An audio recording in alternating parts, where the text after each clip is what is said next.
And we're live. That was fast. What's up, guys? Immediately. You're watching the Devil Drives Lada What's up? podcast. we took a bit of hiatus with Thanksgiving, and we're back. I was not expecting that. We have Should some make an air exciting horn. and sad topics to talk about today, including some funny ones. And excuse my hair. I'm getting a little bald here. Just like a paternity thumb. Just gonna staple his ball hair to it. Yep. And then be like, birthday hair transplants. I'll keep you guys up to date. We don't fucking care, dude.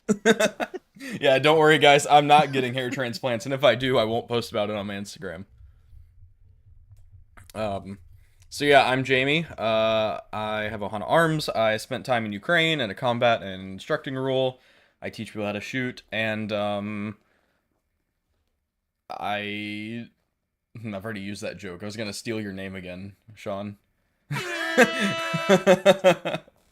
And yeah, that's it for me. Sorry. Me having soundboard privileges is I'm gonna revoke those. yeah. It's insane. You're lagging so bad. Oh, okay. I guess thought it I'll was go. just What's me. up? I'm Sean. Nope, it's and, Sean. I'm a veteran. Oh, I am. Am I? Yeah. Damn. Well, Ian, you go, and I'll try to fix my connection. Okay. What's up? I'm Ian. I run a weird little company called Operator Supply. I do Very cool, weird custom company. sewing work and some other fun stuff like that. You know, we're like the grocery store for LARPers, I guess.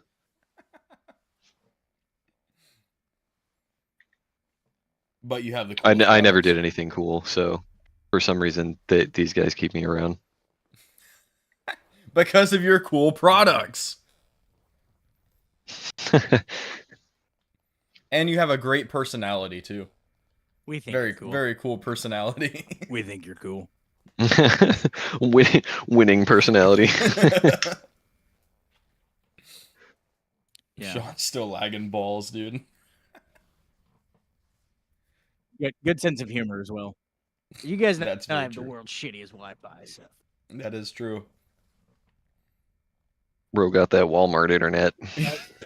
I'm gonna go buy you like a 100-foot Basically, Ethernet cable to run all the way through your house along the like footboards, all the way to your PC. Yeah. Is that this what's any needed? better? Like, do you? That is what I will do. And honestly, it might be. I think so. Is Maybe. this any better? Okay. I just connected to the. So I have like the regular Wi-Fi and then the 5G version of the Wi-Fi, but the 5G version is like only shows 3 bars. So. Because 5G doesn't go as far or through as much stuff. Oh. It's only faster if you're closer to 5G your is router. 5G stored in the balls. It also causes autism. Yeah. Yeah. Oh yeah, your internet's so much better. If you didn't All right. know. Okay, so what's up? I'm Sean. I'm a veteran, deployed to Syria in 2019 in support of Operation Inherent Resolve. Combat engineer. I'm a purveyor of punk music and Purveyor. punk adjacent things. Yeah, I like weird camos. Yeah, old fashioned. I'm really into Cold War era history. Yeah. So there's that. I'm gonna segue off of that, and I can't mention this individual's name. You two know. You two know who this individual is. We've talked about him before. One of my very cool friends, from a foreign country, and I recently was telling him about your escapades on your S2000 camo, Ian. And he was like, I kind of told him the 5-minute abridged version of that entire podcast, which if you have not seen it, be sure to go back and watch our 2 episodes ago. podcast about Ian's illegal camo and getting it into the U.S.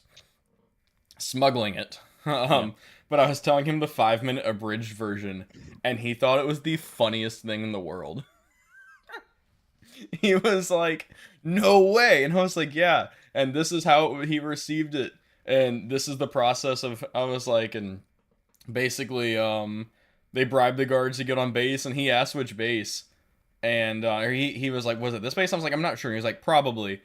And he's like, "Dude, that is the funniest thing ever." He was like, "I'm so proud of those guys and excited that they did that." He's like, "That's such a cool story." That's so funny. But yeah, I showed him the pictures and like he was just like asking questions. He was like locked in on this conversation, and it was great time. I've not met many folks from that part of the world, but everyone that I have has been similar in that way. Like they're all down to clown. I They're all told a lot him cooler than Elon Musk makes them out to be. I told him we haven't discussed it on the podcast publicly and we won't, but or I think you didn't want that, but I told him the rank of one of the uniforms, and the dude, he was like drinking, he about spit his water out. He was like, "What?" Isn't that the funniest? That is the funniest part of the whole story to me. I was like, "I think Ian is the first one in the continental US to have that camo." And he's like, "I'm sure he is." He was like, "That's amazing." I'm at least the first one to get it in any kind of quantity. I've seen a couple other people that have, a piece or two Mm-hmm. that they've managed to get from some other country somehow. But yeah. But yeah, And I'm very sure I'm the only one that has a both. I'm the only armor. one with a body armor, yeah, and a uniform with that rank on it. Yeah, he You're thought that was definitely the the only coolest one thing making ever. raid mods. So Next time you're in my area, you'll have to meet him. He actually I started talking. I can't say too much. Yeah, I'd love that. He would not like his name known, but I was No. talking to him and I was like, "Hey." Oh, it's that I was guy. like, "Yeah." Yeah, dude. Yes. Somebody else. But Now I was you're like, talking about- "Would you be down for dinner sometime?" And I was like, "Not as a date, but so we can talk." I was like, "Here's what I've done." I was like, and I was like, unless Jamie's sugar daddy. Oh my god. I was like, "Hey, like here's kind of the 30-second version of what I did." I was like, and I basically started a podcast to talk about my stories and what I did. For those of you watching, I know we haven't talked about Ukraine in a while, but that is why we originally started the podcast, was so I could tell my stories before I forgot about them. And I was like, but what about all the stories that aren't mine and like what we haven't talked about? I was like, so many people told me, or I was like, when my dad was deployed, he had a journal. He wrote every single day about, what happened, what he did, who, all the above. And I was like, I didn't do anything like that, and so I'm going off of memory. I was like, thankfully, I took lots of pictures and videos. I was like, but, I didn't have those, and I was like, but what about all the people before me and all the war fighters from previous generations that the stories just aren't out there? Like, only so many books have been written, and sadly, most of the people that wrote books are like Tim Kennedy and, SEAL Team 6, Osama bin Laden shooter. I just forgot his name. Yeah, Robert O'Neill. Yes. So I mean, yeah, most of the people writing books are soft, special operations of some sort. Whether it be MARSOC, SEALs, Rangers, what have you. Yeah, most conventional troops don't. I think that also has to do a lot with conventional troops being a little bit more humble. Yeah. Having a little bit more humility. I'm not Well, I'm not shit talking or downplaying special operations guys. It's just, And there are that's guys that have written books that are genuinely fantastic, that are yeah. It's the a homies small that, percentage, but it's the yeah. vocal percentage that's like And you that. can That tell, isn't humble, has no humility. I think you're able to tell too. I haven't read Yeah. many books. I can read, I promise. Same. I just don't enjoy it as much. I would rather listen to it, or Yeah. watch I like an especially infographic now. video about it. I watch lots of those documentaries. Well, yeah, and especially now in the age of podcasts, where I can hear that person Yeah. actually just talk about it, for 2.5 hours, just recant their events. But That's see, why I I like would Sean Ryan. He allows that to happen. But I like watching stuff. But a lot of that is Yeah. just it keeps me engaged longer. Mhm. And obviously, I can't like watch stuff at work, so I'll listen. But like this is part of the reason we have a video podcast is because it keeps me engaged longer, and I hope that it brings it brings a whole other dimension to the chat, and that's what I enjoy. But where was that? What was I saying? There were a lot of guys that have written books, and I think you can tell the good ones because for the guys that genuinely, how do I say this? The guys that genuinely just want to get their story out are just simply there to tell their stories and not honor themselves, but honor the stories and the people they were with and what was Yeah. accomplished. Not look what I did, look what I accomplished. Well, Hey, yeah, and here's it's all of my people like medals and recommendations, like Tim Kennedy. you can tell in the And way they tell stories. They focus on yeah, me. Robert O'Neill, Tim Kennedy, when they tell their stories, it's all about me, what I did. And they try to dress it up with using we, like the unit or the team, whatever. Um, but at the, like they don't try to also give anybody else's perspective, yeah, Whereas like that's a big thing uh in combat and war is perspective. Everybody has a little bit different perspective of it. yeah. And not even just from yourself and your team, but also the enemy. That's Yeah. or bystanders or civilians, Not whatever. semi unrelated, but have you guys seen the Surviving Black Hawk Down documentary on Netflix? I have not.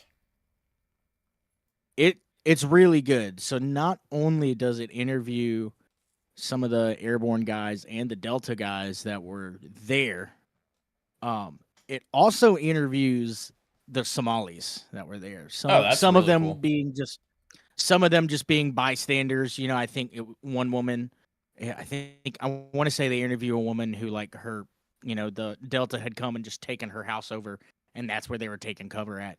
But then it also interviews some of the militiamen, Oh, which is really. I mean, that some people would say that's controversial. I think that's very. I think it's important to understand those kinds of perspectives when talking about Yeah, conflict. But it's Oh, really that's good. I how encourage you guys that's to how watch you be objective. yeah. it. Precisely. Yeah. Would y'all be? I don't know how to do this or how I would even go about.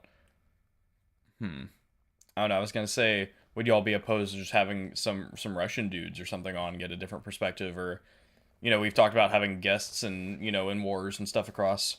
What if we could get someone that Yeah. doesn't agree with what we agree with? Obviously that's the point of being objective, but Yeah. that would be a possibility. I guess something we could do. I just have to be a little bit careful. Me still being Oh involved.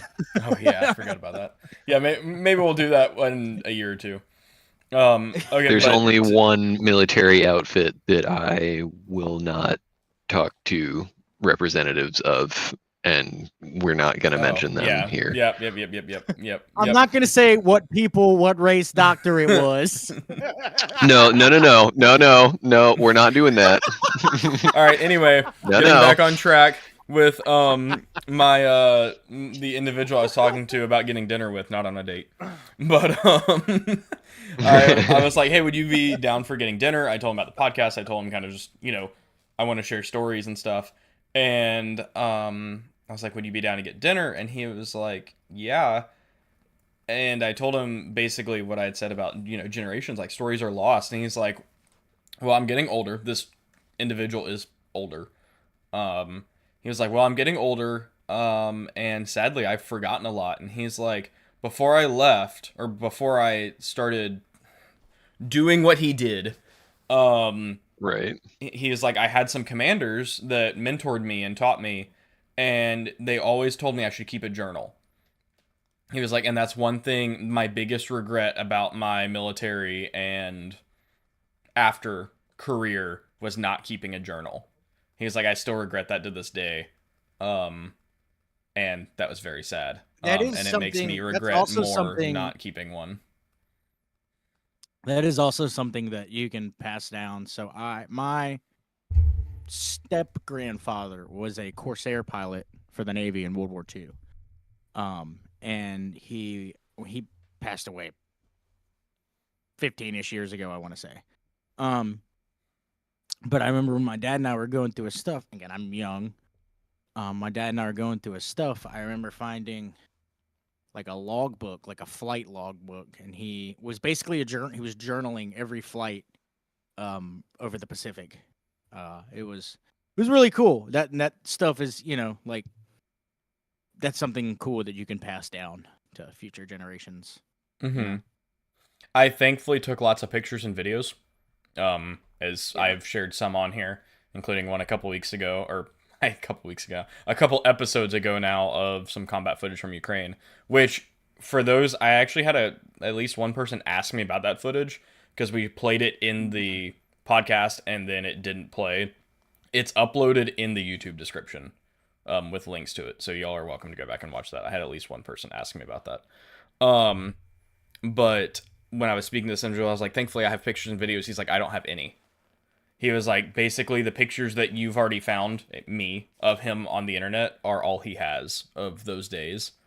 He was like, we were extremely forbidden to have any sort of camera or anything. He was like, I can recall exactly one person that took a picture, some pictures that they weren't supposed to. And he didn't necessarily say it in a negative way. He was like, whatever. But he was like, cameras were so forbidden. He's like, that there aren't any photos or videos that exist of him and what they did that aren't already publicly available, to his knowledge, at least. Yeah. Mm-hmm.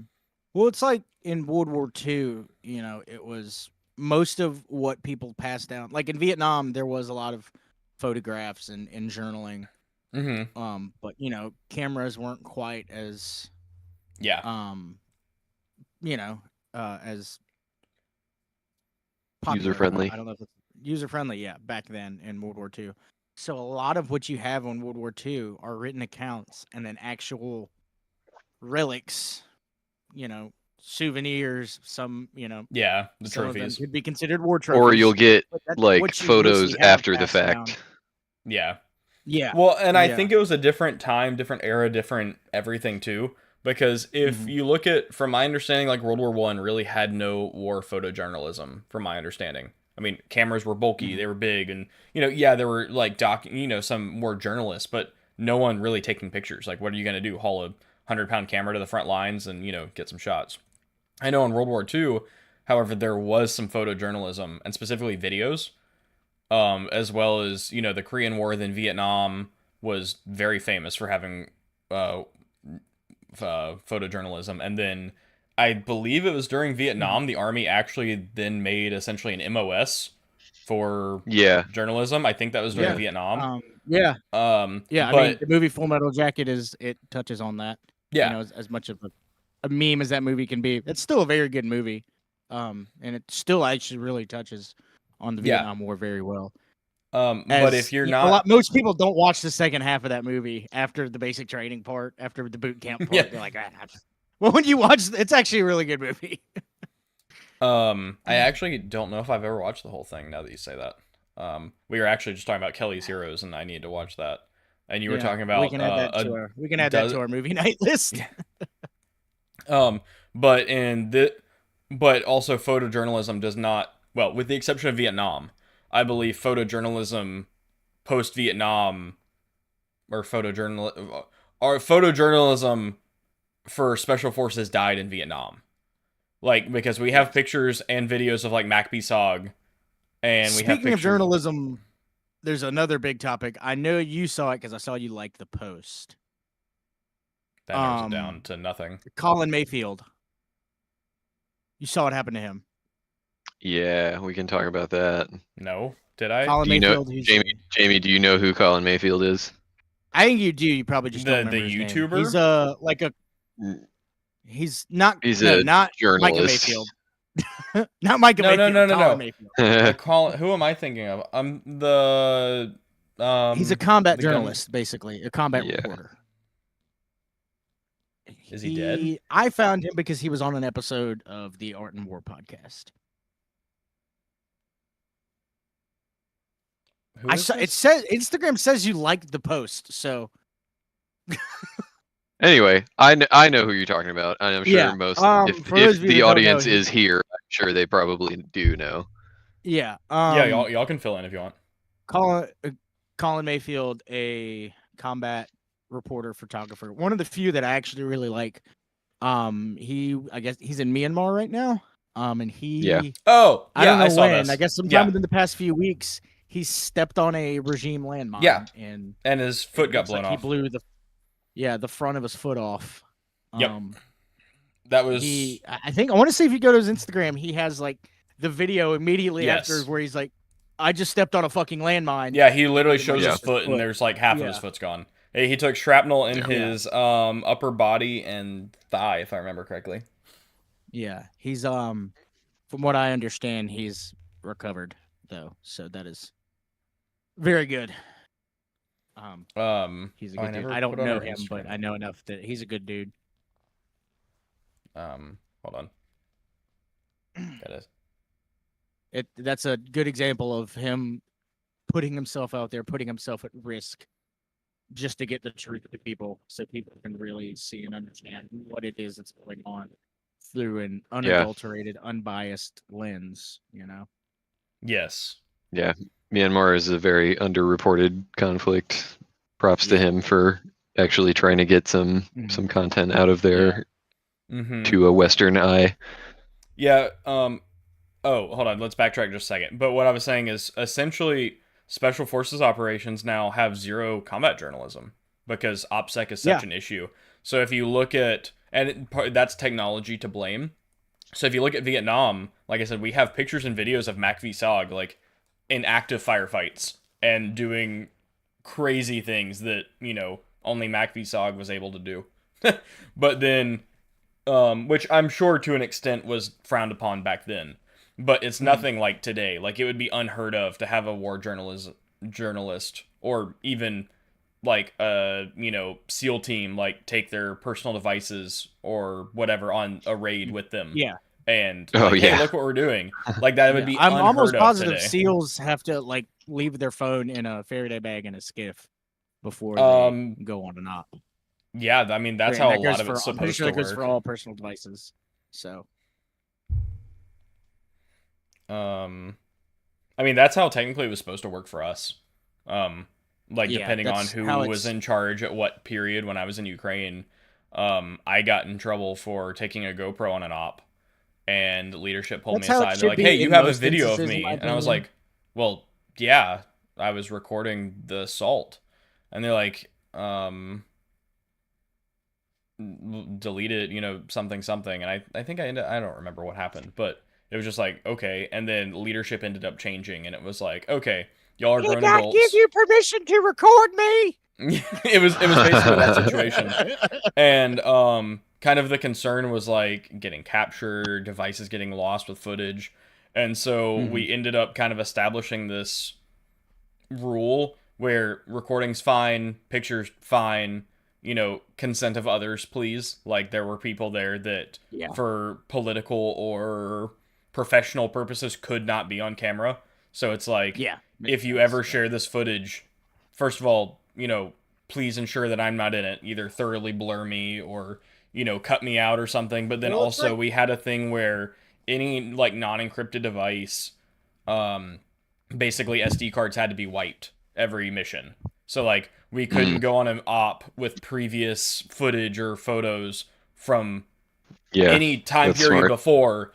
Phones were really the only exception because we trusted our, the odds of our phone actually making it to somewhere in Russia where they could decrypt it are low. Having it in one piece. So I like mean, that was that's kind of the now exception. even in the U.S. military. Speaking through personal experience now, just because of what we've seen happening in Ukraine in terms of electronic warfare. Now even when you go out for like a 3-day FTX, you leave your phone, you know, like leave your phone back at the barracks or in the staging area, and like if you bring it with you, you got to put it in like a Faraday bag, Hmm. because that's things that like they actually train with now. They actually go out with drones and look at um IR signatures, look at electronic signatures and whatnot. So we were Yeah, it's a actually, real concern because that hardware is cheaply and readily available to people Mhm. like me and you.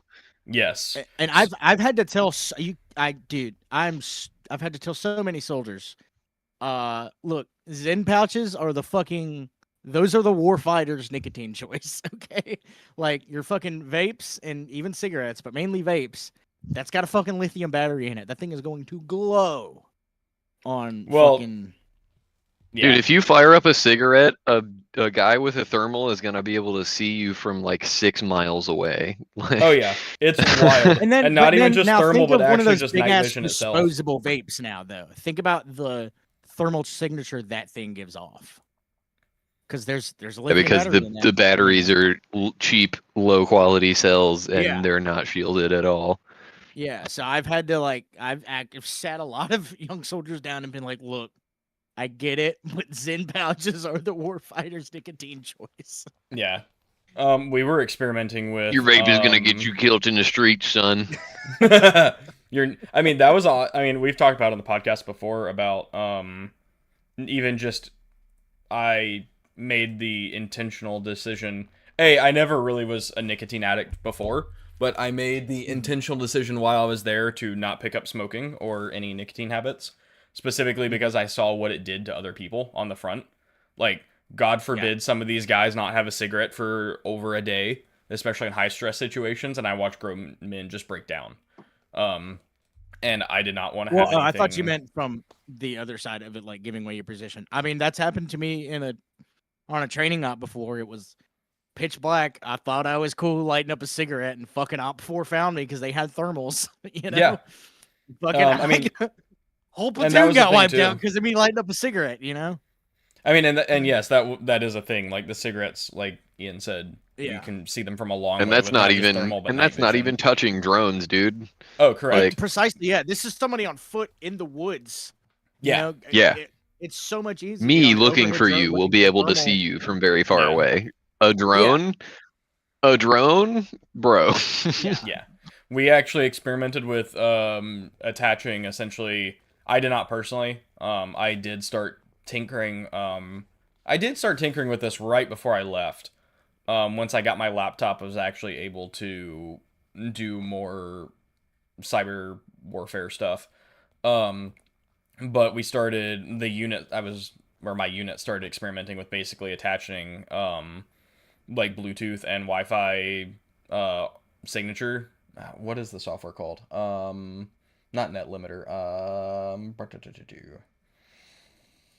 Not wire. Was it Wireshark? No. Basically, it's listening for any Bluetooth or Wi-Fi radio frequencies, and you could basically pull device IDs that were broadcasting it, and you could just fly over an area with a big enough antenna with a drone and be like, okay, there's 5 people here, roughly 5 people with devices with Bluetooth turned on, or Yep, whatever. Um, Hmm. and yep. that was a big thing. Like if we went on an op, um, you basically turn Bluetooth off, you turn Wi-Fi off, you definitely turn cell signal off.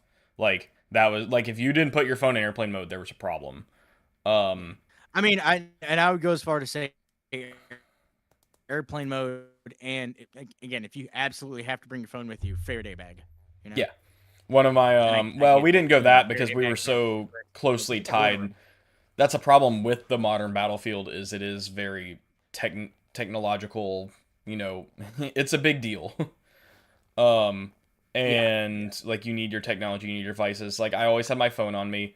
I on occasion would use Bluetooth with different things to connect to different things, and especially for like drones, like to a point you almost have to have some of this turned on and or enabled. Yeah. But Yeah. we were I think I've told the story before. We're like on the front lines, on the zero line, not the gray line, on the zero line, and we're like hanging out. I've downloaded movies and stuff, and I think we're just kind of chilling for a couple hours. Like obviously we had watch duty and rotations and stuff, but you do what you can to pass the time. And one of the guys was like, I don't remember how exactly it happened, but he was like, oh, something along the lines of, oh look, a new episode just dropped. And like two of us stop what we're doing and we're How do like, you know that? huh? And he's like, How oh do you know yeah, that? um, it was something like that. And we're like, what do you mean? He's like, yeah, I'm able to see it. And we're like, how? And he's like, oh, the Starlink. And I'm like, dude, the Starlink's like 400 meters back. And he's like, yeah, I guess somehow I'm connected to it. And I was like, homie, no. I was like, No, you there's fucking no. idiot. I was like, what?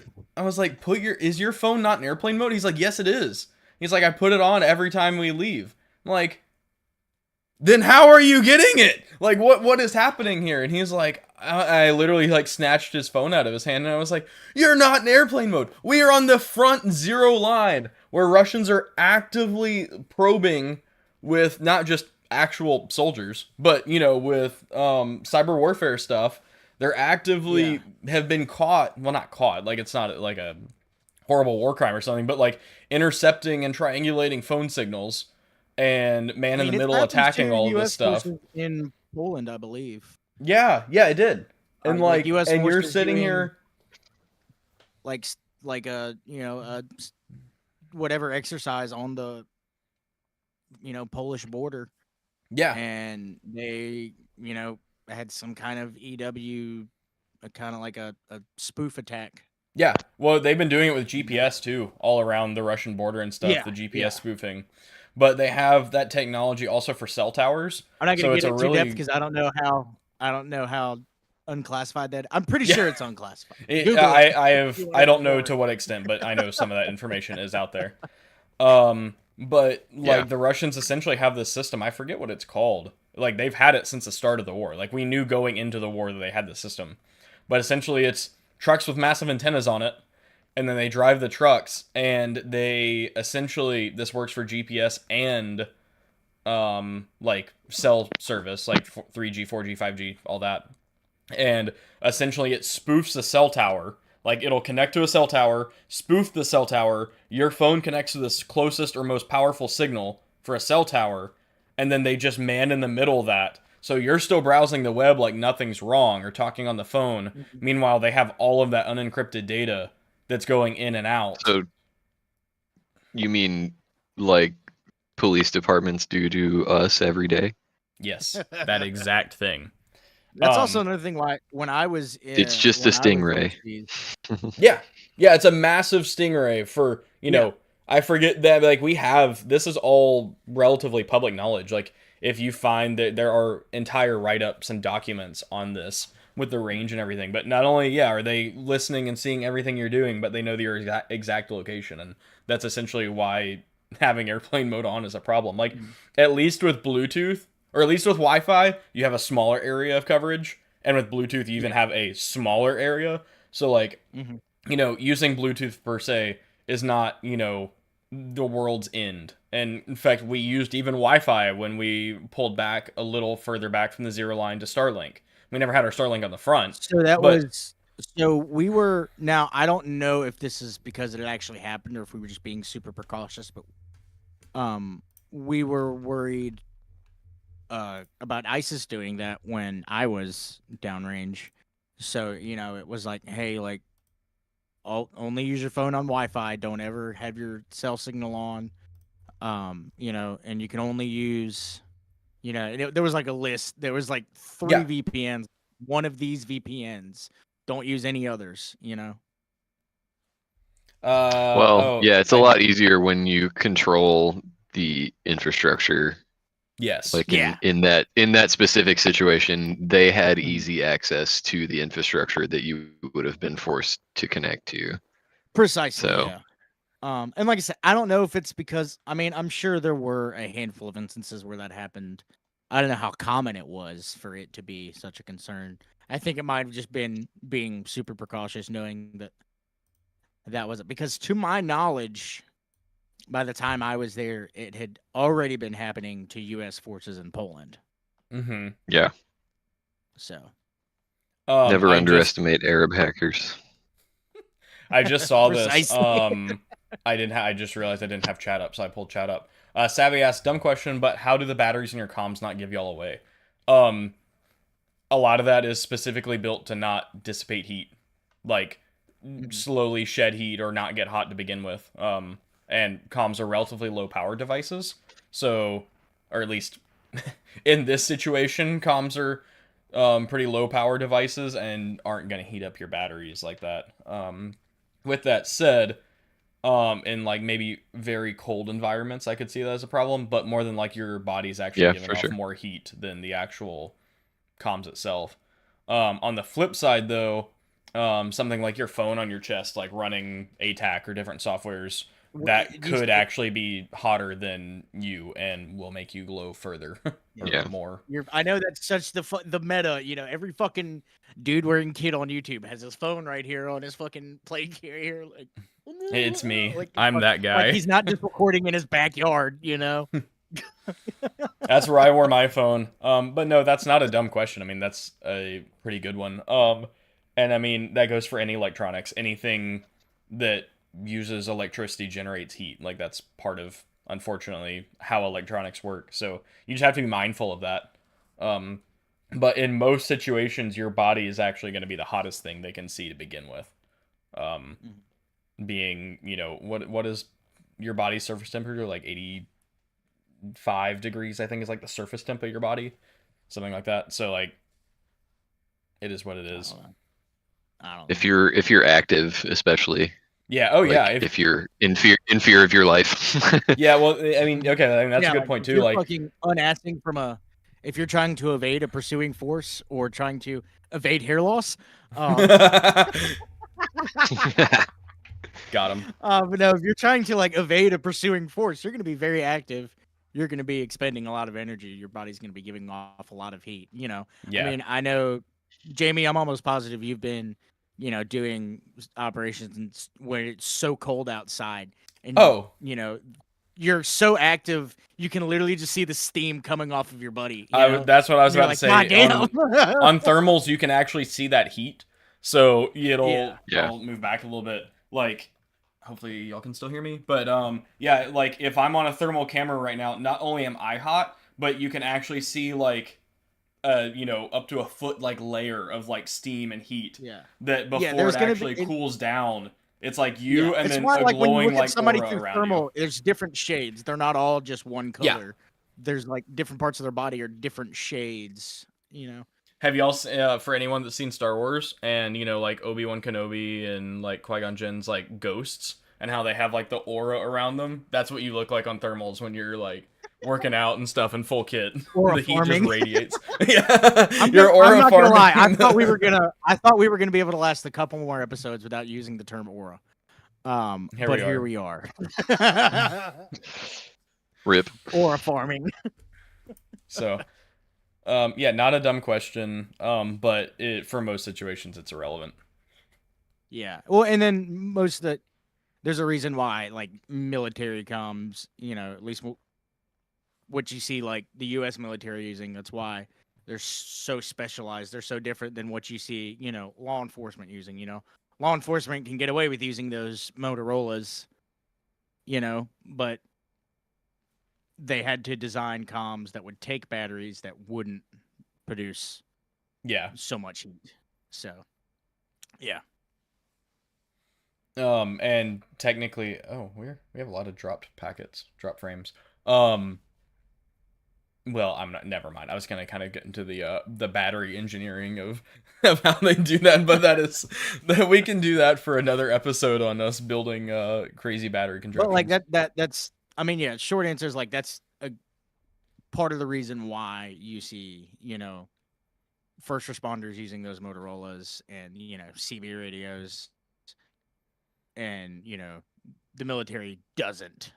Yeah. It's, also encryption, but battery is also. Well, and that kind big of part just of it. goes into, I don't remember what topic we were on, but to segue even a slightly further, it gets into how military equipment is like specifically purpose built, and when something is truly quote mil spec, every single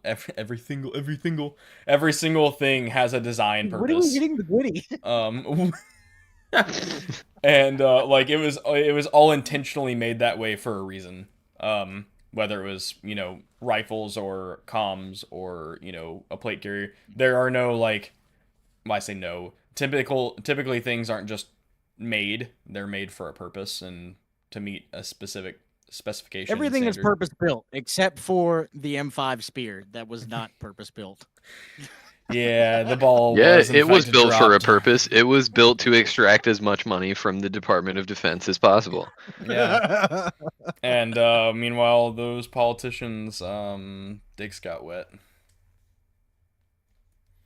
All right. What topic were I honestly don't know how this got started. Learning something new every day. Never thought about comm batteries before. Well, now you do. That was we got from nicotine habits Oh to why they'll yeah. get you killed to batteries will also get you killed. Well, before Yeah. nicotine, it was electronic warfare and stuff. So yeah. Yeah. All right. I guess we can segue to one of our actual plan topics for today. Um, Got a lot. yeah, Sean, would you like to talk about Syria? Do we want to talk about something else first? What would we like I to? guess I'm probably the one. Syria happened first, so I think it makes sense to talk about that first, and It then did we happen can. first. Yeah. So I don't know. Most people watching this, I know we also have a good percentage of our viewership is not American, but so yesterday, sometime before noon, the Department of War released a The statement. DoD. They released a statement stating that in Palmyra, I think I'm pronouncing that right. I might not be. In that region Palmyra. of Syria, Palmyra, yeah, Syria, which is kind of in the middle of, kind of like smack dab in the middle of Syria. Oh, and I can pull up a map. Yeah. 2 U.S. forces were killed, as well as a U.S. contractor acting as an interpreter or linguist, and 3 others were wounded. And me being, I don't know, me knowing what I know, I immediately thought, my first thought was, oh, it was it was an IED of some sort. Later it came out it was not an IED, it was a single gunman. They haven't really released any details, whether saying it was more of a sniper type scenario or if somebody was, creeping up, waiting to get a drop on them, and then just, mag dumped into a crowd, so to speak. ISIS has been known Here's to our use map a of sniper. Syria. I will Yes. share I mean, this it's with you guys. not uncommon anywhere in the Middle East, especially Syria and Iraq, to encounter snipers. Here's our map of Believe Syria, it or not, Sean. most of them can actually, some of them can actually shoot pretty good. Oh, hold on, let me watch the pull up the stream so I can look at the map. I streamed it to Discord. Yeah, that's what I'm looking. Okay. Oh, okay. Your monitor's bright. So if you look, it's not actually labeled. Yeah, I couldn't find one but with it I want to labeled say quick. it's the region of Tadmur. Kind of, So like I think it's right like here that, in the middle, kind of basically. south. Yeah, yeah. I want to say that's where it was. And it was later. I was freaking out. They were, you guys can attest. I was freaking out. I didn't know if there was a non-zero chance it was involving somebody I knew. How do I turn the stream up? There we go. Yeah, there was a non-zero chance somebody I knew was involved with that. So I was freaking out. Um, A everybody I pretty know is high okay. chance. A very high chance it had to do with people I know. Turns out all of my people are accounted for and okay. And the Iowa National Guard released a statement. They were the ones saying that they were all members of the Iowa National Guard. So yeah, except for of course the civilian interpreter or the civilian DoD contractor acting as an interpreter. I don't know whether to say interpreter or linguist. They were kind of when I was over there, they were like, "I'm not an interpreter, I'm a linguist." So I don't I know think what to the say. I don't know what actual to call document them. release said interpreter, I believe. Okay, yeah. I just remember when I was over there, they were like, "I'm not an interpreter, I'm a linguist," and I'd be like, "Whoa there, bud. Sorry, bud. One of us needs to settle the fuck down." Yeah, I saw the picture of the Blackhawk medevacing or casevacing technically. Yeah. I guess it would be both. And this is all super public information. You can Yeah, this has look been all this up. released for But better or it for was worse, which we're collectively upset about, if we're being honest. yeah, I know Jamie and I discussed yesterday is it how backwards it is. Also discussing this with other people I know who I served with that were also concerned that we potentially knew who it was that had gotten hit.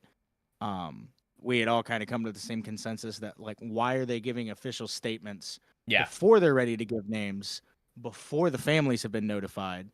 I can attest to having been over there and then an event like that transpiring. My mom was shitting bricks, because she didn't know until I was able to be like, "Hey, I'm all good." And you don't know when that's gonna be. A lot of times when that happens, they cut off all comms, any kind of Wi-Fi, so that the names of the individuals don't get leaked. Or hear me out. Which makes sense. You just tell the families first. And I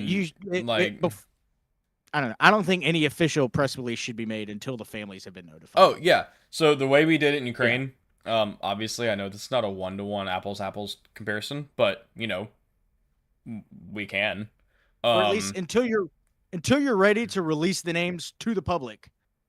Yeah. Don't make a release about it. Well, we the way we operated, I don't know, I can't speak for the entirety of the country, but from my experiences when guys were killed, well, not just guys, when people were killed, their families were the first to find out.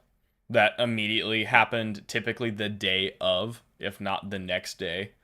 And families were notified. Obviously, it went up chain of command. I was not the one to notify the families.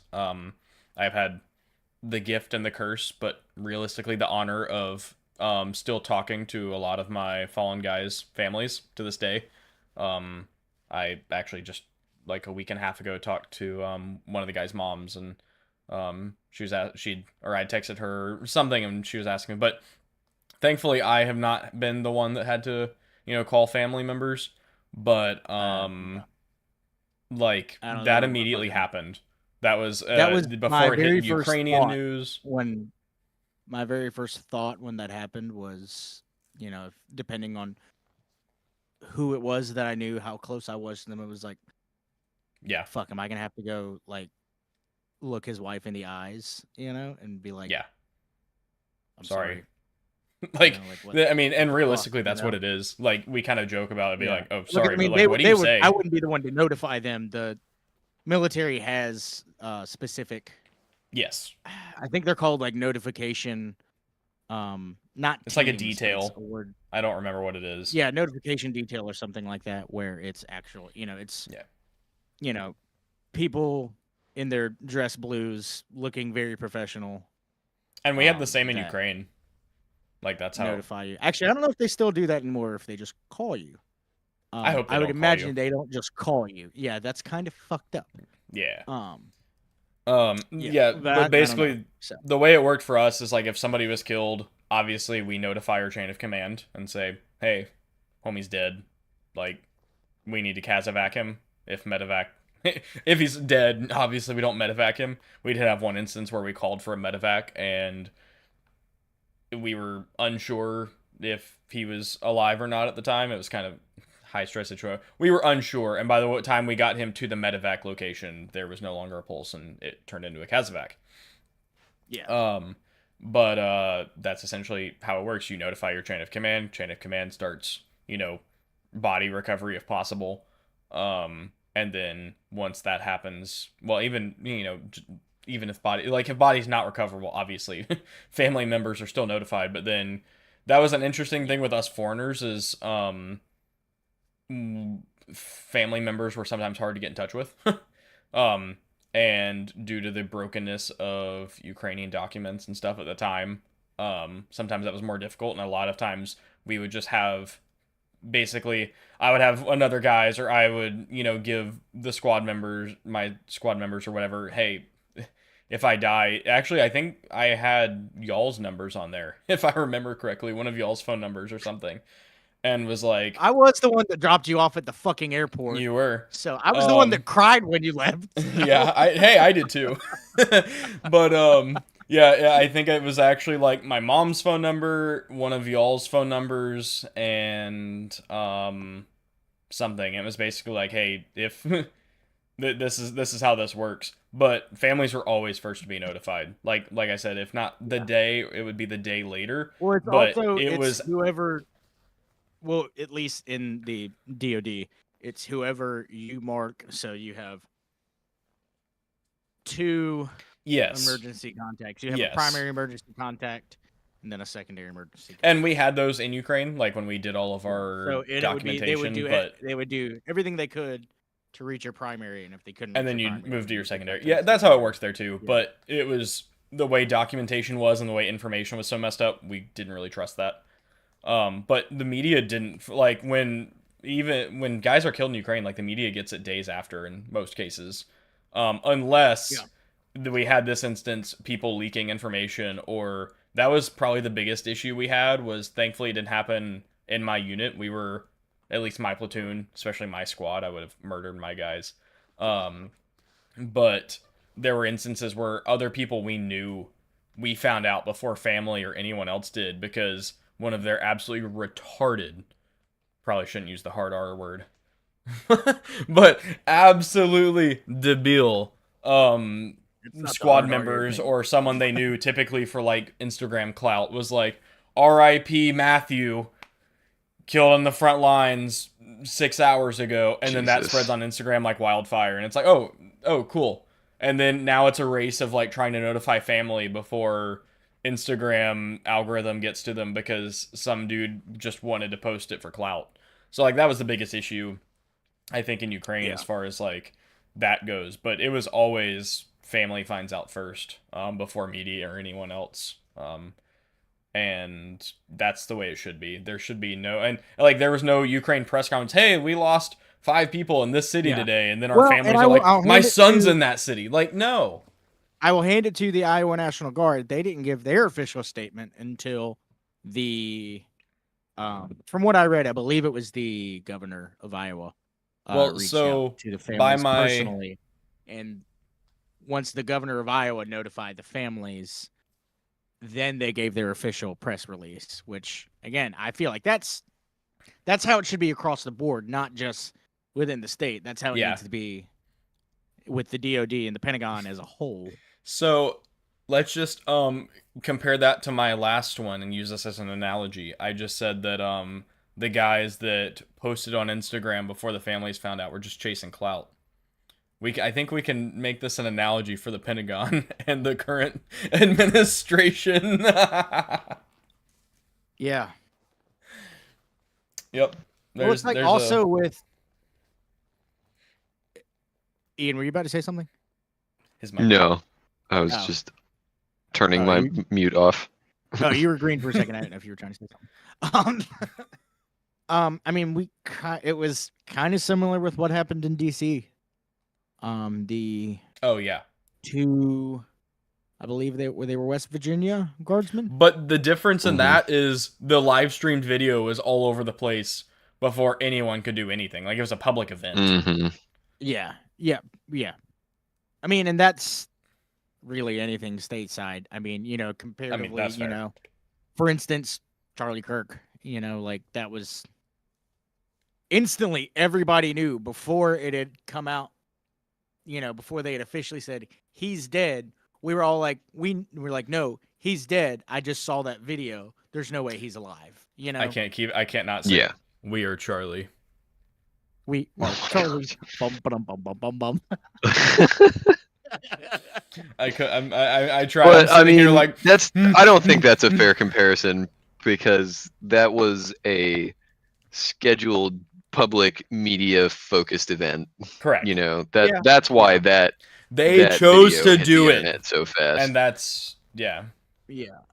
But also, I mean, at the same time, you look at, I mean, how much of my feed is just literal comedians going to DC with a megaphone and just fucking with guard troops.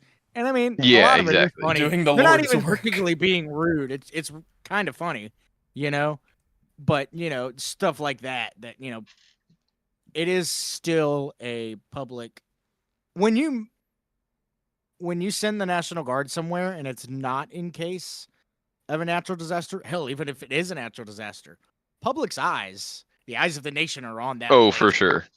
Yeah. Like, yeah. So I get what you're saying, but I would also feel like there's a little bit of a counter argument to be made.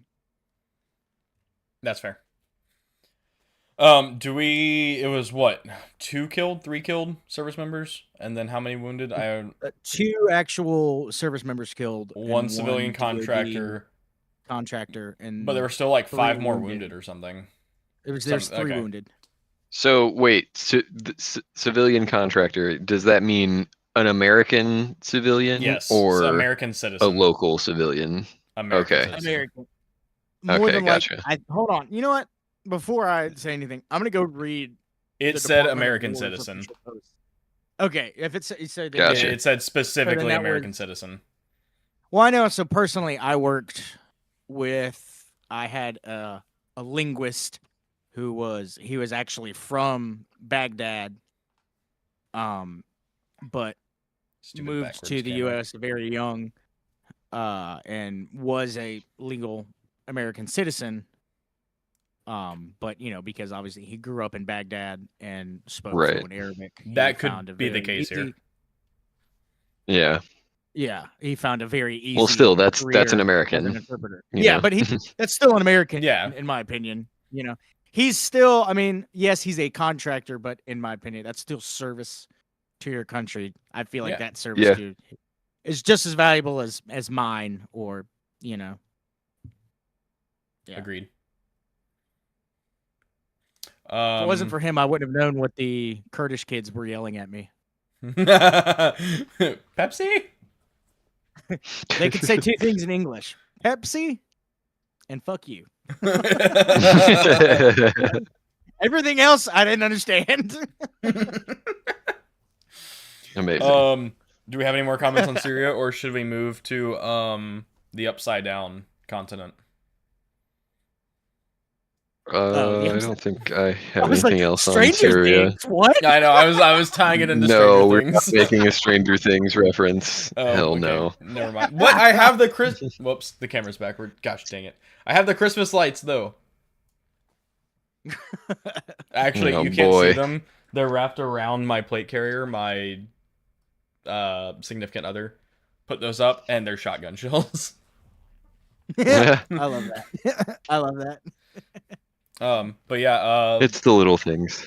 Australia. So Where do I Yikes. start? and The then- guy knows how to use a bolt gun really well.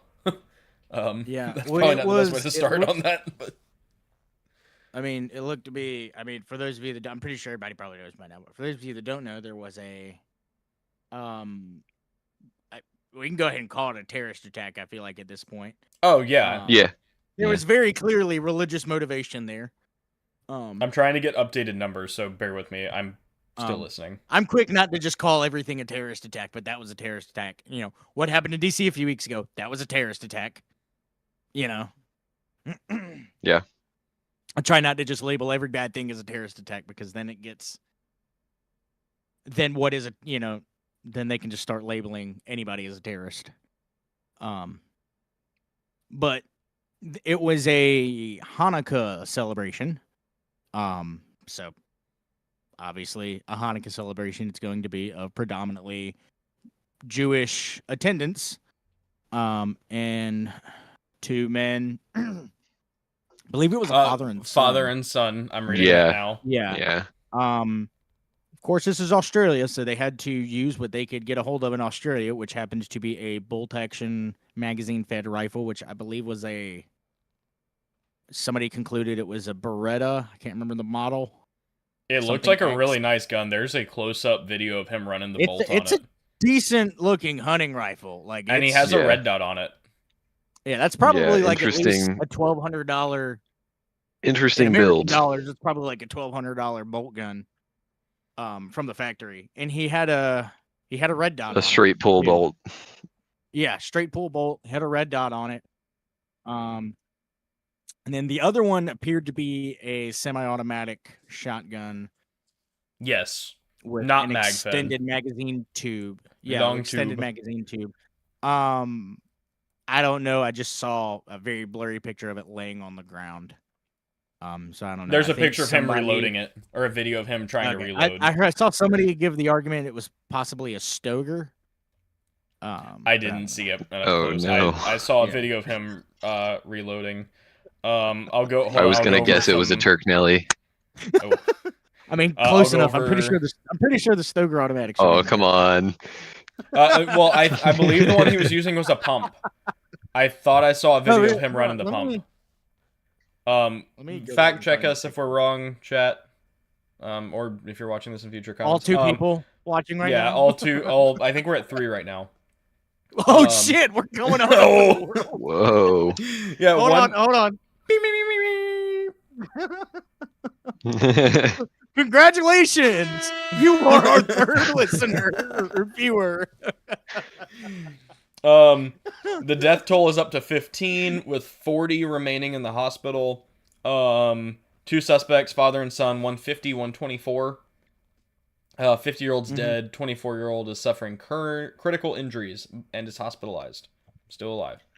So it has been officially declared a terrorist event targeting Jewish people. Hanukkah, you said. Shout out to the New South Wales police officer who decked that dude with a Glock. Oh, that was a police officer? From 40 meters away. No. That was just a random bystander. It was the random bystander wearing the white T-shirt grabbed the gun. Yeah, got shot twice. Dude, that was sick. No. I'm talking about. Yeah, I know. We're talking about different things. Oh, we're talking about different things. Okay, I was talking about. All I saw was the guy in the white T-shirt. Yeah, the dude took 2 rounds like an absolute champ. Get shot twice, still managed to wrestle the gun from the guy. Yep. And then so here's the crazy thing. From what I read, when he didn't get shot by the guy he was wrestling the gun away from. He got shot from the other guy shooting him while he was taking his gun and holding him at gunpoint. That's the crazy thing. Yeah.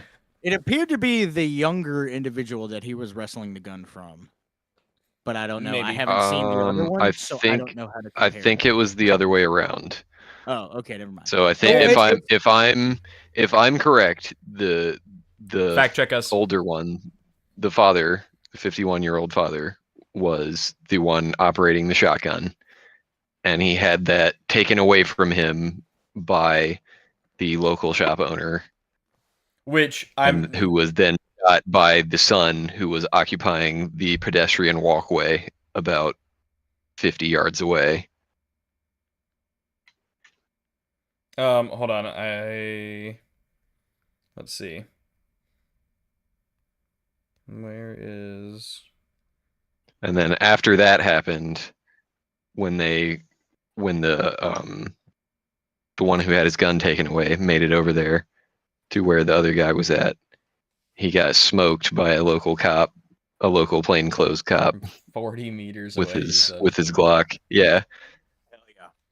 Fired 3 rounds and hit him with 2 of them.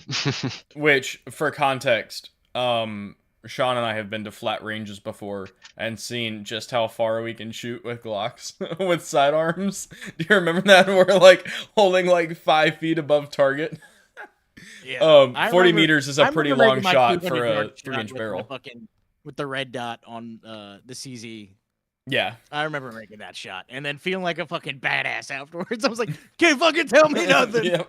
It's like bang. Ding. Ding. Because that bullet, I mean, not only is that not traveling very fast, but it also loses velocity very quickly. The dude just like slow motion running through the air. And I'm not intentionally racial profiling, but the hero who headline: hero who wrestled gun from Bondi shooter named Ahmed Ahmed. Ahmad, I think, Ahmad. if I remember reading it correctly. A-H-M-E-D. Is it an A? Oh no, Ahmed. Yeah. Ahmed. I doubt that is a traditional English or Jewish name. And Yeah. so I find Oh that no, he's a very- Syrian guy. Yeah, so I find that very So, cool. I mean, you see an actual. Yeah, Yeah. and people and people are very prone to jump on the anti immigration train because they're Yeah. all just First rapists thing- I mean, I know and, the very first- stealing our If jobs. that had happened in the U.S., the very first thing they would have said was, because both of the shooters did appear to be of Middle Eastern descent. And at first glance, they were attacking a Jewish event, so you could, if we're assuming, you could assume that they were Muslim. Yeah. We are doing some assuming here, but with Yeah, our we are doing some information that assuming, we have, just based off of the base knowledge we have. So okay, if that had I don't happened know if you guys here in have the US, seen the the very official first thing- narrative right now that they were affiliated with the people who are named twice. Okay, yeah. what are the people named twice? Not They- but the current version Not of that. current, but they. Is it 4 letters? Yeah. Yes. it's Oh, four okay. letters. Okay. Like our lone The gunman in agency Syria. that Sterling Archer used to Obama work gave for him a. before they got renamed. Obama called Okay. them something else. Yeah. Very close okay. to different. So that's also what alleged shot the National Guardsman in Syria. Yeah. Yes. Yeah, exactly. Well, yeah. Okay. Yeah. Yeah. Okay. That's All right. So kinda we're on the given. same page. Sorry, I was a bit slow there.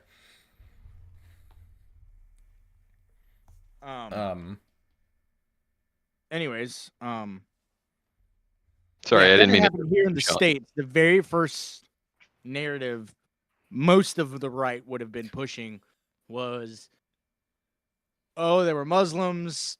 They're trying to impose Sharia law. Dude, They're the Michigan ones that the Biden administration imported into America.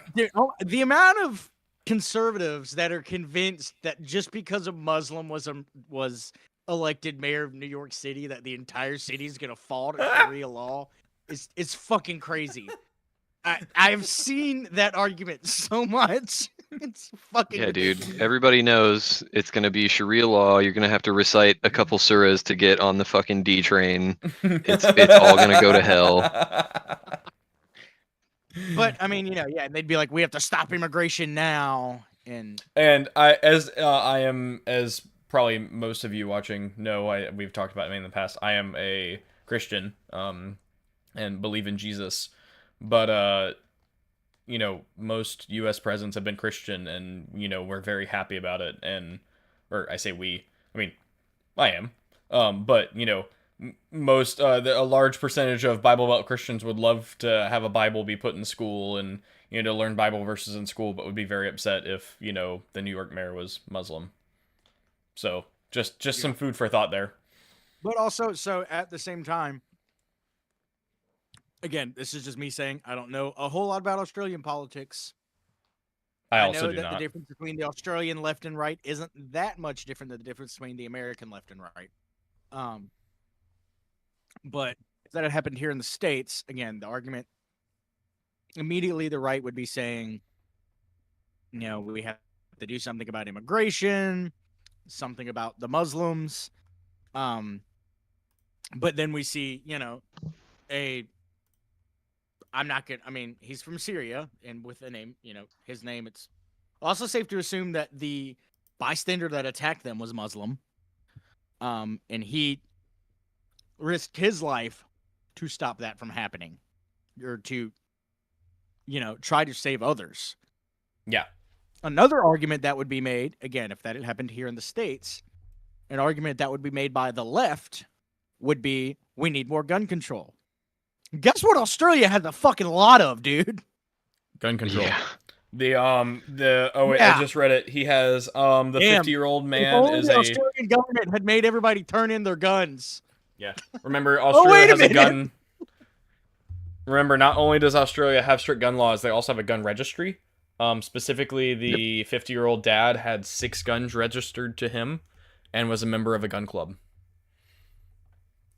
So So there you see somebody who was doing everything legally, was, dotting all his I's and crossing his T's from a legal perspective, past background checks or whatever. and past background checks. I'm sure he, probably gave off the impression that he was mentally sane enough to own a gun. And yet they go and do something like this. Do you Enough know, to satisfy the Australian Yeah. authorities, which is really saying something. Yeah.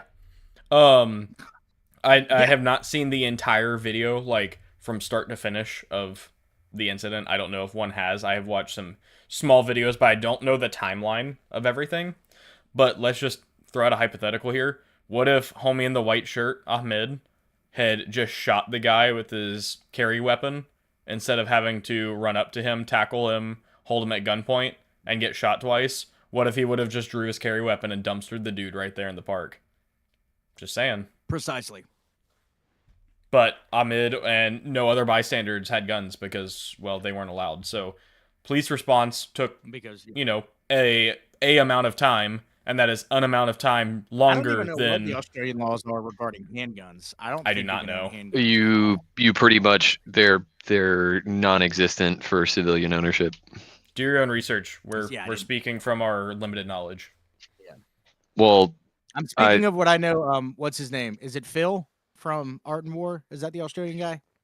yeah, and I have a Yeah. couple I'm just friends speaking in of what I've Australia heard that him I've say. talked to But like Sydney about could even have this. its own specific laws too and stuff. So I don't necessarily That's know. definitely Well, true. yeah. But We're just talking about the national laws, not Oh, the individual fair enough. regional local Yeah. laws. Yeah, which can and probably are significantly stricter. And So yeah, from my understanding, from what I've been told, it's essentially if you are not a government employee carrying it in an official capacity, you do not have a handgun. So I this is used kind to my very first job that wasn't in having to do with the military was I was working behind a gun counter. One of the big box stores. I'm not gonna say the name. But it was not uncommon for foreign people to come in and be like, "Yo, this is crazy." I had a My significant other was the middle-aged same gentleman way. come in. Do what? My significant other was the same way when I Yeah, took her into a gun store. precisely. Yeah. So, I had a gentleman come up, and I could tell he had a European accent, and he came up and he was very friendly. He just started having friendly conversation with me. Turns out he was from Germany. In traveling on, a business trip, and he was like, "Hey," he's like, he says, "You can own guns in Germany." He says, I have a Glock 17." He says, "But, it's not like where I just come here, show a driver's license, and pass a background check." He's like, it took me like almost a year to get a Glock 17. He's like, you have to, of course, you have to go through all these. You have to go through a mental, they have to prove you aren't a mental Eval, defective. yeah. Mentally Evaluation. defective. Well, that's what it says on the American 4473. When you Oh, does buy a it? gun legally in America, it says, "Have you ever been declared as a mental defective?" Oh, I've had Yeah. to fill that out. I didn't realize. At least that that's was what the it way said.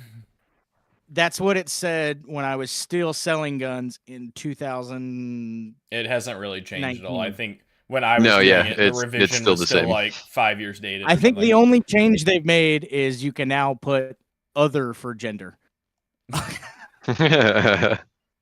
which is a real thing. You can laugh if you want to. So- It's a real thing. It's a real thing. So he's like, yeah, he's like, I had to, first I have to fill out these applications, tell the government I intend to file an application to own a firearm. So he's like, you have to do that. They have to do a background check, and you get approved for that. Then you have to take mental evaluation. So they prove that you're mentally capable to own a gun, because that a stranger you've just met is he can definitely say whether or not you're mentally capable to own a gun. That's how that works. For sure. Yeah. And that's a reasonable And he's thing like- to expect of a lowly paid gun counter employee. Precisely, yeah. Yeah. And he's like, yeah, and then he's like, I have to. He's like, and then once I pass the psychological evaluation, he's like, I have to go to basically like his local sheriff's department, and I have to tell them, hey, I've done this up until this point. I'm past. I've done everything to purchase a firearm, and they're like, okay, well now we have to go look at your house, stuff like that. We got to talk to your friends and your family and all that.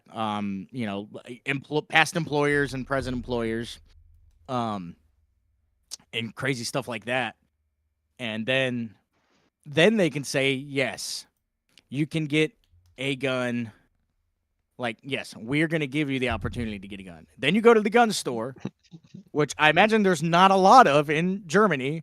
There's not a lot of gun stores Very in difficult Europe, to find, period. yeah.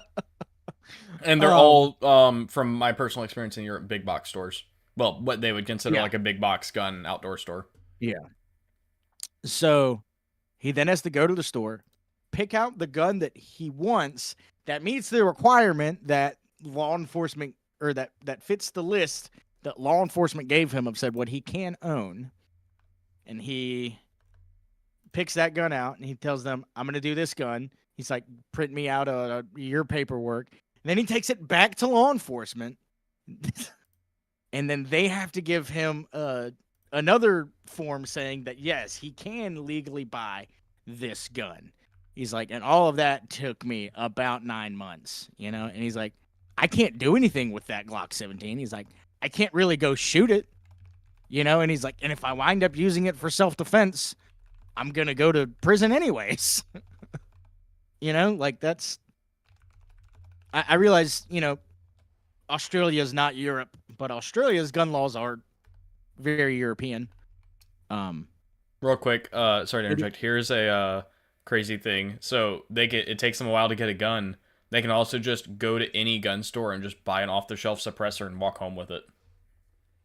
Yeah. And most whereas European here, countries.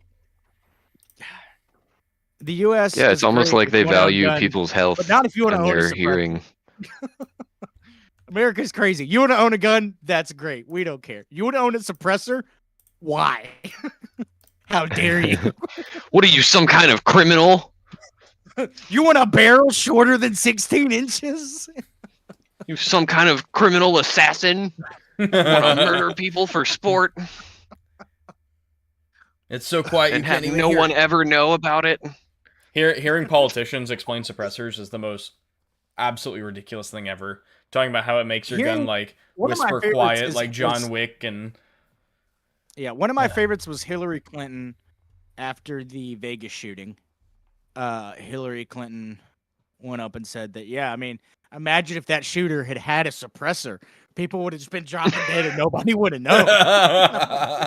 Jesus Christ. What the fuck did you just say? Tell me you've never been shot at without telling me you've never been Not shot only at. that, if I start to see people around me one by one dropping dead, I'm gonna be like, "Oh shit, something's going on." Oh hey Bob. Oh he's dead. You see everybody you showed up to the music festival with just drop dead. And you're like, "Huh? Well, ain't that weird?"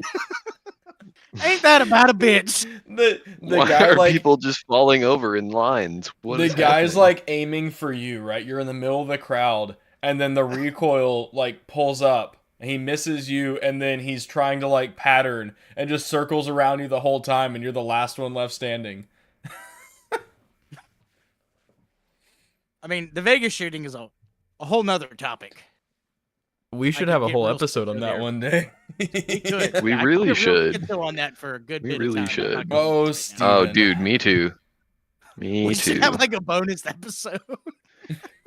That's gonna be our version of Schizocast. Is just us breaking down shit like that. I'm down. We can we'll have an episode. We can totally dedicate an episode to that. That is fine with me. We should do. Oh, dude, we could call it Fed's Greatest Hits. Make a whole album, a retro album cover for it. Yeah. We do. We start with like Waco and Ruby Ridge and shit, and then eventually get into like the Vegas shooting and the Oklahoma City bombing and everything. 9/11. Oh, that'll be like this series. That'll be like the series finale. But yeah, that's episode 69. Episode 69. Nice. Did you know that Israelis love to dance? Google dance aliens. Yeah. Okay. See, we can finally make Google jokes like that Israelis. now. I stopped you earlier because it was way too early in the podcast. Too like soon. we gotta get I'm not past gonna the say what we gotta get name past or the what automatic people filter. doctor it was. That we gotta lead the Also, algorithm on for 10 minutes. How crazy is it that I know you well enough to know exactly what you were talking about? Everyone knew. Our audience of 5 people knew. Yeah, Or I 3 think everybody people. kind of knew. But the algorithm didn't, and that's what matters. Yes. So I have a few other quick hot topics here. Did we say the numbers for Australia? It was 15 killed and 40 hospitalized. I think I said that. Okay. We did not. Venezuela is heating up. I know the numbers up until you just said them right there. Venezuela is heating up. I'm sure those numbers will change still. Yes. Yeah, I'm sure all 40 of those people, sadly, like, no, all jokes aside, sadly, won't make it. I'm sure there will be one. But that's just like a statistical reality. Venezuela's heating up. We have wasn't it some random plane spotter was like, hey, those are F-18 Growlers, like sitting on the runway in Puerto Rico. It's like, what are those he being was like used there for, for vacation. Sir? He was there for vacation and just happened to like see them and take a picture. Like, he's like, hey, why what is are these the doing Navy's here? electronic warfare aircraft that are used before strikes sitting in Puerto Rico right now? There's like 3 of them just randomly on the runway. all the signs are falling into place. We got the naval activities. We got the NOTAM that went into place recently. We got that stuff happening in Puerto Rico. And it's not good, man. It's not good. Trump literally, it was like, and ground seizures are coming soon or something like that. It's not ironic that Maduro looks like Saddam. That's all I'm gonna say. What if it is Saddam?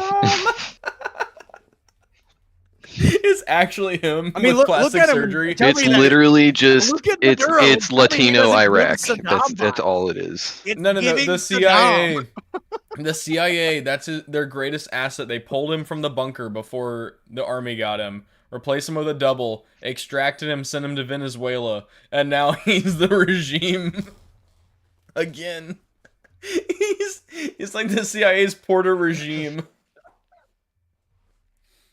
We're gonna dude, he's not actually Saddam. He's like a repro, you know? They cloned him. Yeah, they clone him. They just like spin him out every once in a while. So when they need a regime change, they have a guy just ready to go. They took Daddy Donald down to Area 51 when he got elected, and he was like, "Oh, what's this area?" And it has like a billboard sign above the door. It's like "Clone a Regime."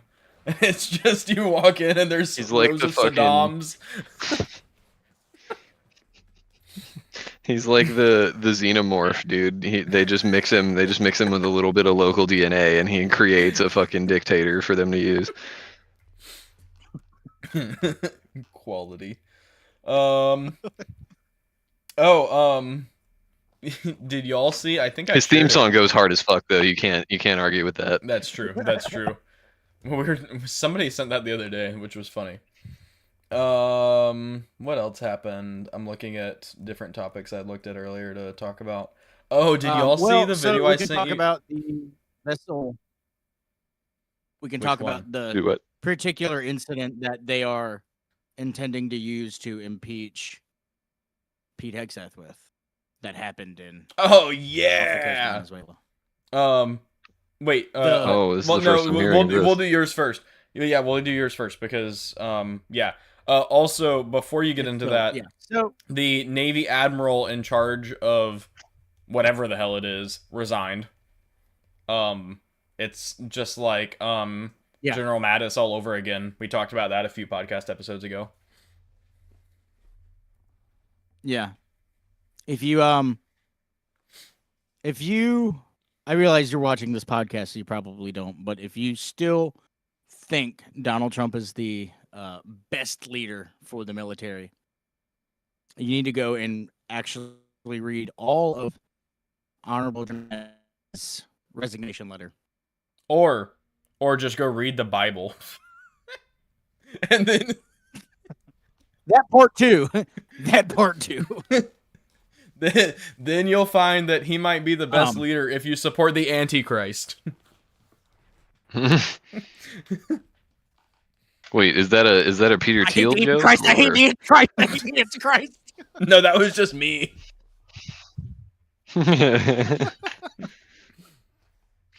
But yeah, so the synopsis is oh, you can go.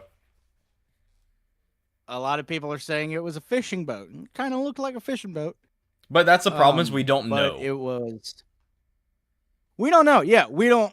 That is the actual problem. Yeah, we don't know because we don't know what it was. Into a million pieces and sank it to the bottom of the fucking Gulf. Precisely. A boat was struck. Oh, wait. Navy airstrike. Wait. Can I say an example for really quick before we start? Sure. Okay. So let's just have a hypothetical. A car is driving down the interstate, and the police decide to shoot it. Like, just shoot this car up. Like, you know, LL Cool J. the Ian's flag. Oh my god. Nobody except the people listening to this podcast get that joke. I know. That joke, Jamie. But we've talked about it before, so it's fine. Not even people listening know. It's just the three of us. No, we've talked about that on the podcast before.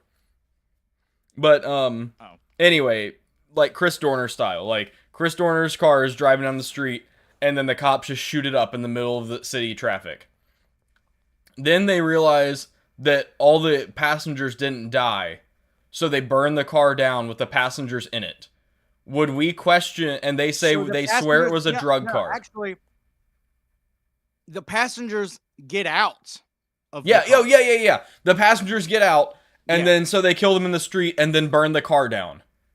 And the people ask why, and they say it was a drug car, we swear. Should we or should we not question that? Like, should we question the police, or should we trust them wholeheartedly that they confirmed it was a drug vehicle without providing us any evidence to this? That's my setup. Sorry to derail your thing, but... I'm eating a crab rangoon, sorry. And instead of having this discussion, all the people around you are just talking about how fucking cool it was to watch the car burn. Oh, yeah. There's a video of it online where you can't see drugs in the video, but everyone watching the video is like, I'm so glad the police did their job and shot these people in the streets. Good. And they're saying something wild, like it contained a very particular, very specific drug. And then you're like, wait a minute. that drug doesn't even come from where they were. Yeah, they were 0% coming of from. that drug comes from Venezuela. That drug isn't even produced there. So, the U.S. Navy conducted in what I believe was an airstrike. I don't know. Could have been a cruise missile. It was a missile strike, but I don't were they- know where it originated from.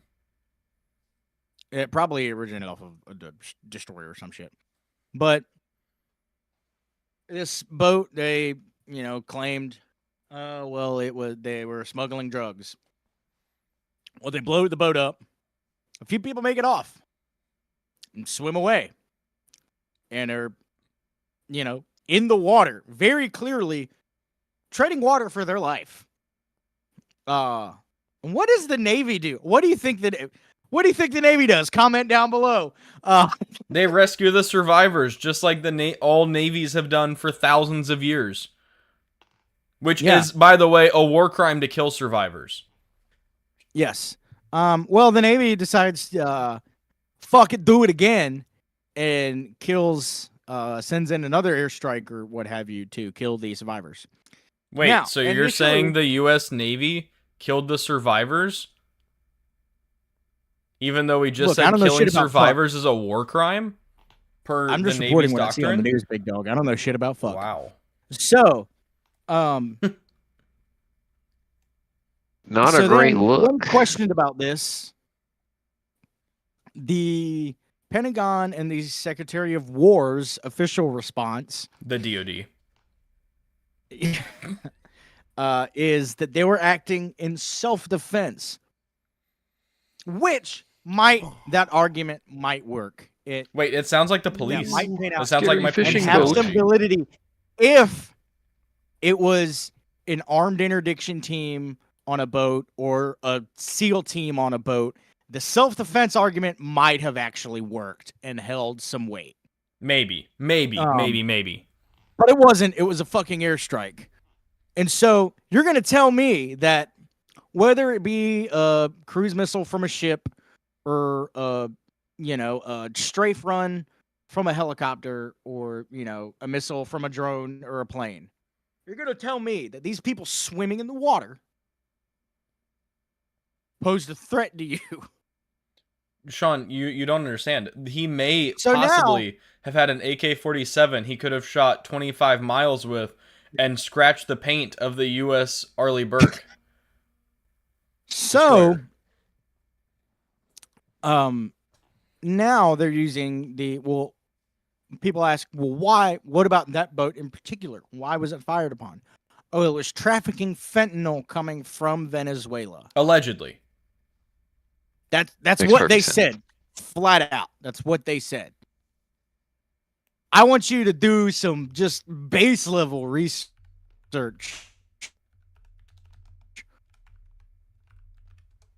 on where fentanyl comes from. All of it is produced here in the U.S. It's not coming from South America, anywhere in South America. So that's, I don't know, I can't even find a good example for that. That's just, yeah. So they flat out, they weren't truthful. Hold on. They didn't. There's a Trump quote. Trump claims that each of those narco-terrorist boats, that is what he calls them, each boat kills 25,000 people on average. Via means of fentanyl. Again, guess where the fentanyl's coming from? It's mostly white folks here at home. So, according to the UNODC, the World Drug Report, oh wait, where'd it go? Venezuela does not even register as a blip for fentanyl flows into the U.S. Yeah. Per the UN report. And the latest DEA assessment. Oh, hold on. Oh, the DEA not published the spreading- report. We have access to the exact percentages. Hold on. Sorry, go ahead. I will find these numbers. I'm not trying to spread false narratives. I'm not sharing opinions. I'm just simply We're reading stating the facts. facts, big dog. We are literally reading facts from our own government. Isn't that crazy?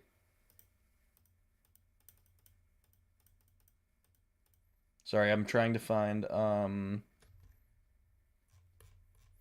let's see. Page 20 is fentanyl. Sorry, bear with us, guys. I'm giving you the report from the DEA.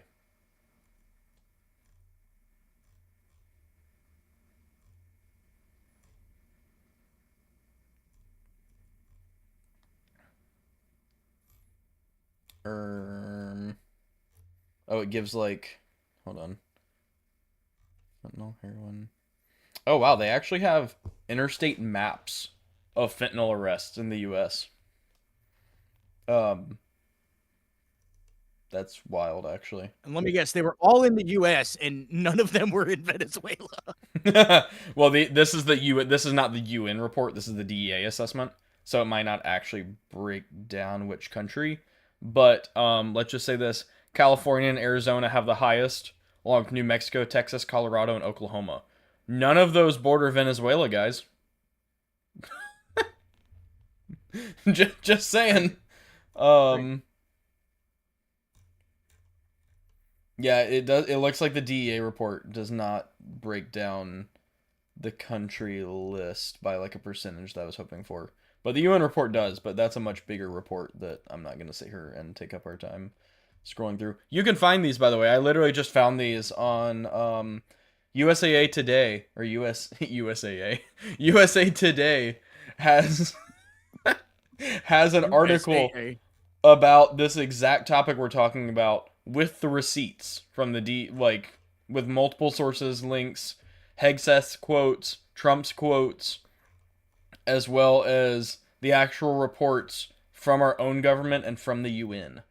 So I encourage you to do your own research and not trust others. That includes ourselves, if you're have every right to question anything we or anyone tells you. So I say your something you don't research. think churches look it up. Yeah, And if I'm wrong, just fucking tell me. yeah. Comment and And I'll be we'll like- tell Sean he's an idiot. Look, I start off every episode saying I don't know shit about fuck, okay? That is true. Okay. Yep. Sorry, I'm still looking at looking for fentanyl percentages.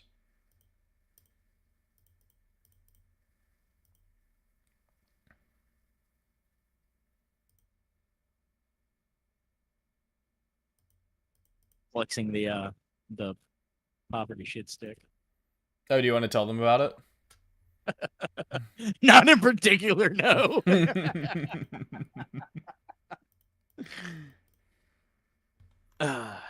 Dude, this is like... Oh, wait. Oh, wait, this is seizures of fentanyl. Not seizures as in, like, people are having seizures, but seizures is... I we knew it. I'm trying to find seizures by ketamine. I'm trying to find where it talks about the countries of origin, not its seizures. Okay, but y'all can keep going. Sorry, I'm holding everyone up. I think Ian might be AFK. Oh.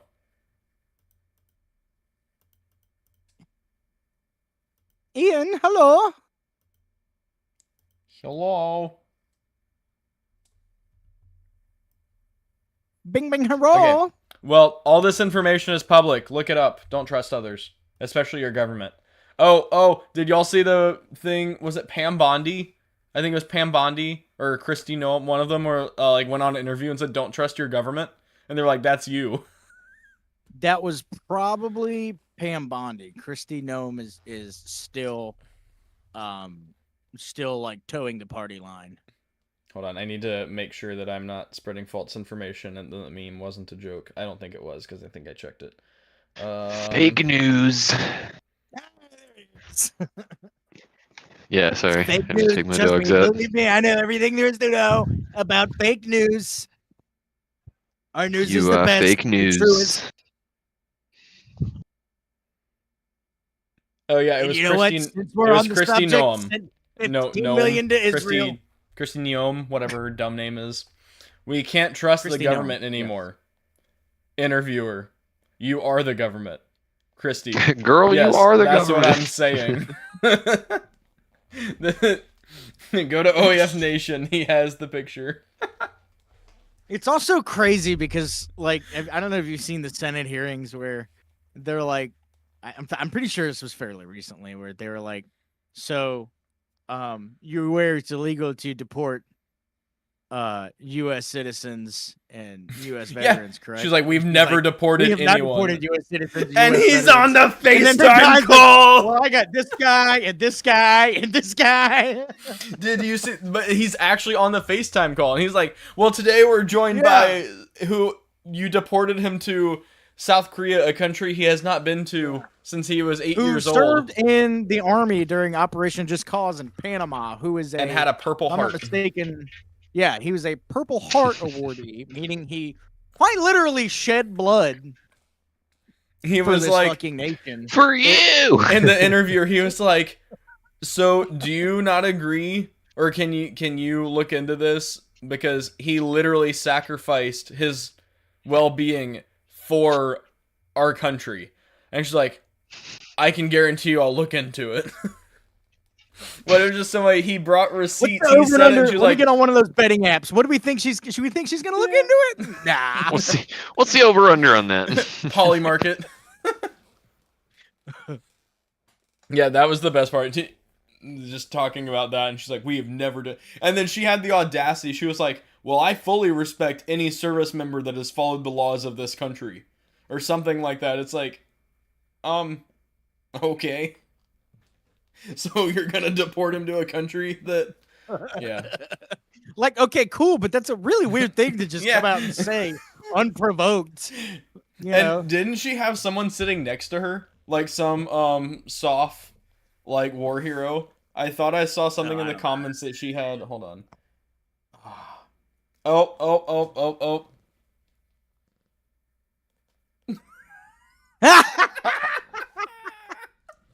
Hold on, I'll turn my brightness They down. weren't stapling my pubes to the top of my head.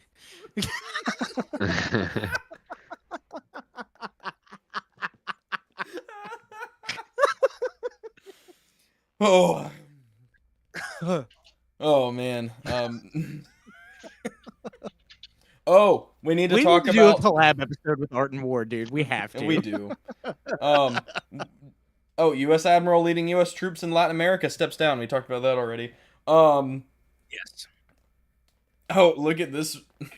Look at this low IQ individual that got married. Forgot I about saw that. But he's wearing a blue suit to his wedding. Oh, Bro, Kyle. like if I did not wear tux to my wedding and wore a blue suit instead, the old lady would probably just beat the shit out of me. Yeah. She's probably You wouldn't watching make this it to right the end now of and your going, wedding. yeah, I would. And that's real. I'm scrolling through things That's that real I shit right there. sent to you guys the past recently. I liked the one where this is United 24 Media. That's where I got this one from. But Russia claimed that they captured Kupiansk.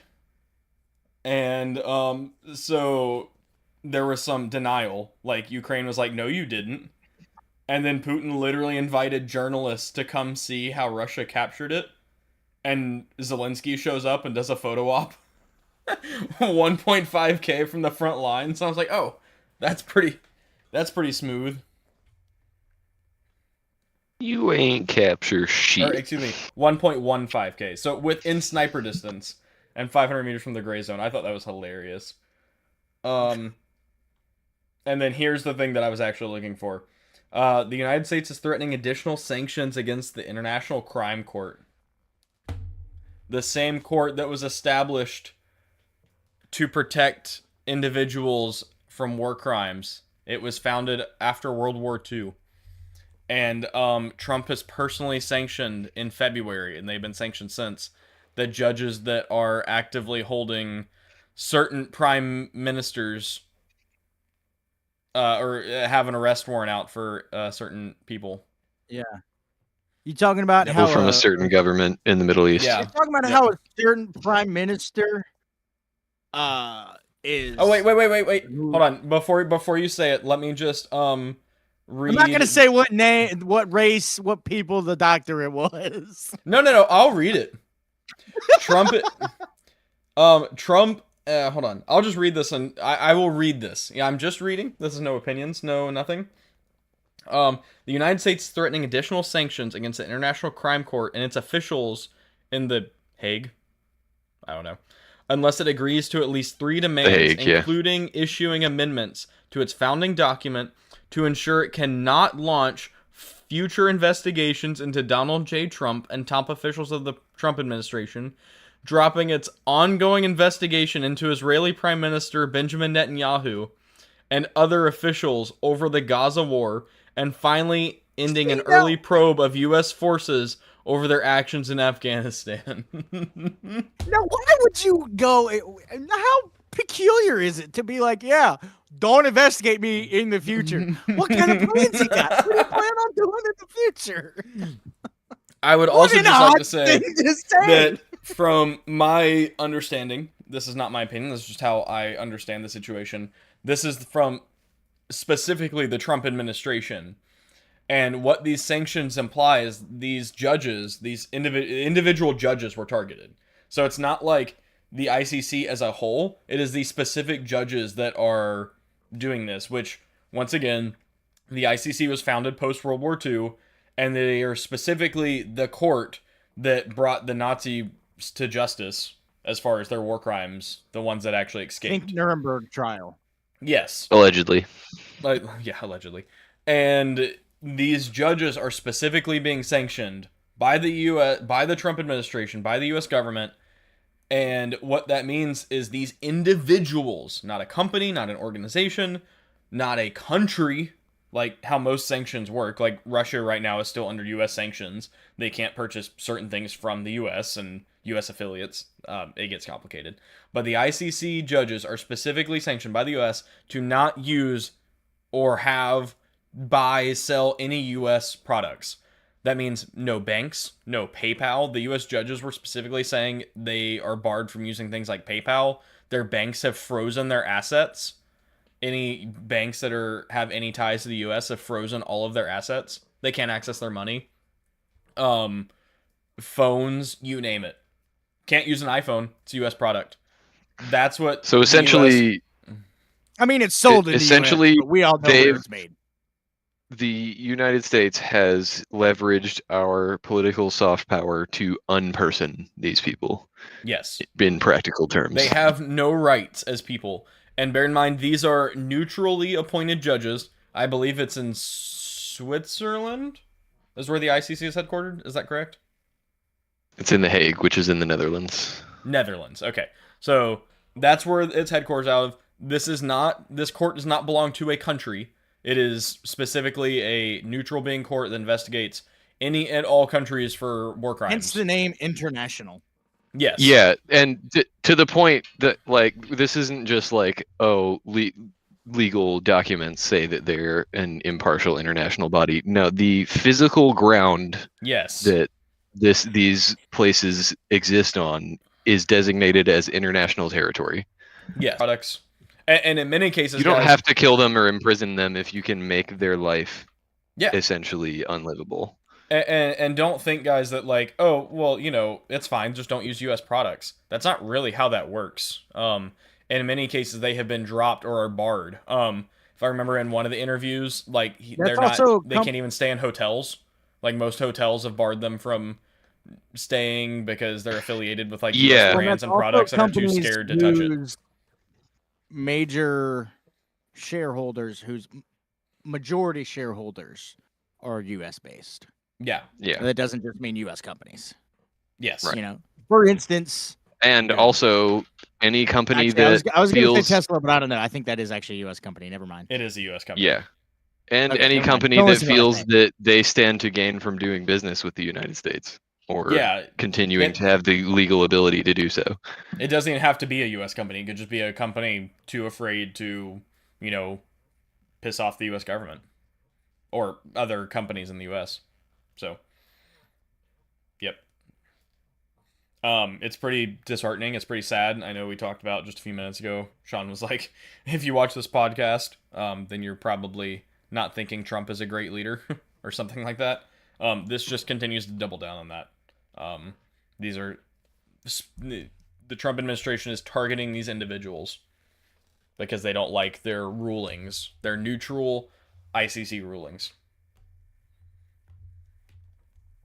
So, yeah. That was all the topics I think I had, honestly. I feel like it was another. Ukraine blew up 2 Russian tankers. Russia blew up a Turkish tanker ported in Ukraine. Um, We missed when just to go back, we talked Yeah. about Venezuela, but we did not talk about Yeah. the piracy that happened. Yeah, the U.S. sanctioned piracy. oh, yeah, Yeah. the USC's. Oh, yeah, that's Privateering, what. if you will. Yeah, that's why I originally actually brought Venezuela up. I thought so as well. Oh, then maybe I'm I don't think they misinformed. even made it to international waters yet. Okay, well that's okay. Then that's a problem. Yeah, piracy. That's different. Yeah, I was that's under the like impression by it's in definition international that is waters. piracy. Like, Um,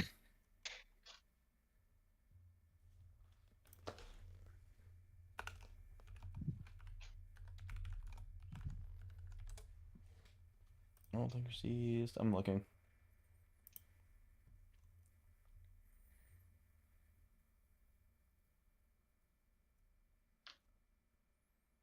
The warrant if it's signed not by U.S. piracy, Magistrate Judge Zia.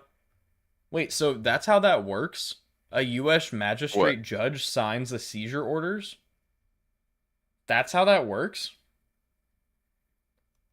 I don't know. The warrant signed by Sure. U.S. Magistrate Judge name on November 26 was obtained under federal law that authorities seizure of all assets engaged in planning or perpetrating any federal crime of terrorism. That's Yeah, what it so was seized for? because that specific vessel had provided oil to Iran, and the Iranian regime is So that's listed terrorism, though? as foreign terrorist organization. Oh. Yeah, I that's mean, an act of terrorism. Antifa is also a terrorist organization, allegedly. Right. Right. So if you provide material support to Antifa, you could be arrested for terrorism. Well, and then It you had- wonder what is the definition of military support to Antifa? No. It's not even military support. It's Oh. the exact legal word is material. Different rules for like fishing versus this kind of stuff. It's a wild time. Maritime law is crazy in general, but yeah, this is like even not from a legal standpoint, like just as a normal rational human being, like you can't just take somebody's fucking boat just because you want to. What's the office meme? Well, you shouldn't have fucked with my boats, Dwight. I'm trying to find hold on, I shared it in our chat. Oh, same propaganda, different war. Oh, that was an interesting comparing Iraq and Afghanistan invasions to Venezuela about regime, democracy, blah blah blah, all the same Yeah. exact stuff. I'm trying to find.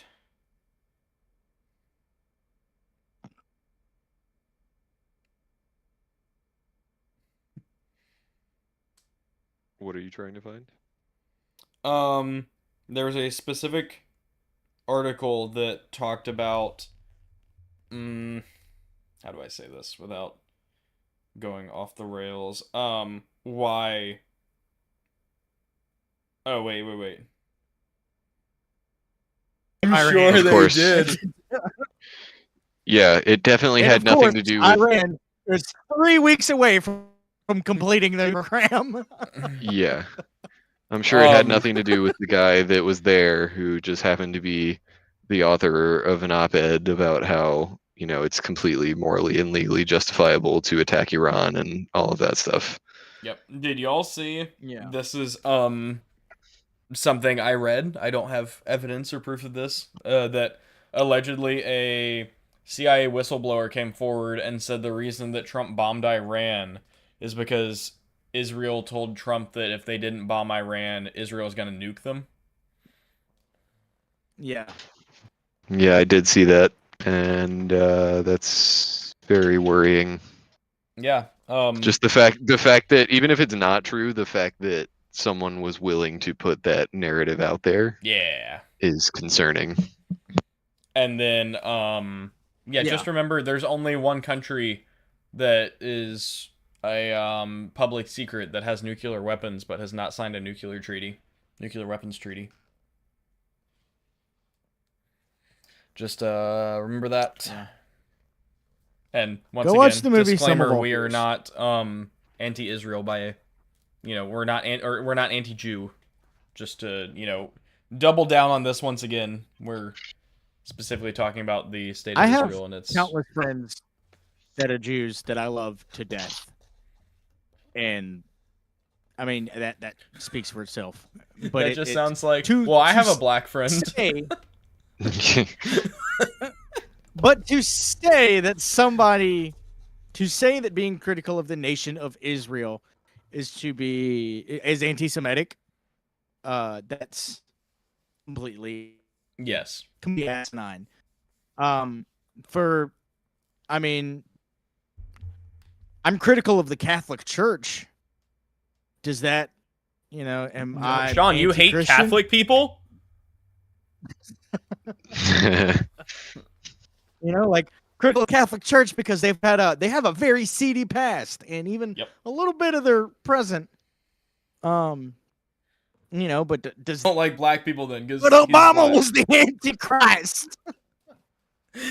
It's like no. Just want to point out the exact same conservatives that are saying Mamdani is going to impose Sharia law in New York. Literally the exact same ones that were calling Obama the Antichrist. The world's a wild place. Yeah.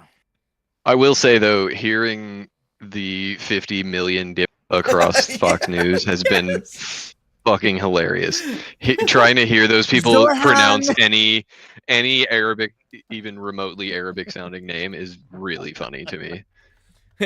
Garland is but in I mean, our chat. It's an inherently racist thing. You see an Arabic name, and then your brain, you go, "Oh, I can't pronounce this properly."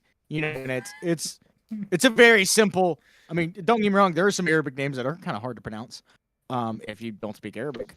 But I feel like Zohran Mamdani is incredibly simple. Yeah.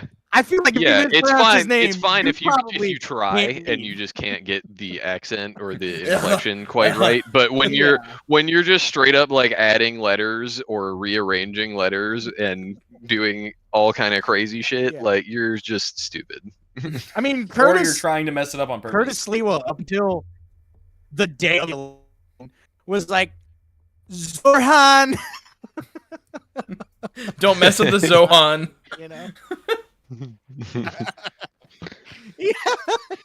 Garland. Zorhan Mandemi. I mean, Garland in our chat just said she's definitely not going to look into it, and that was definitely about deporting veterans. I know exactly what he was talking about from today's show.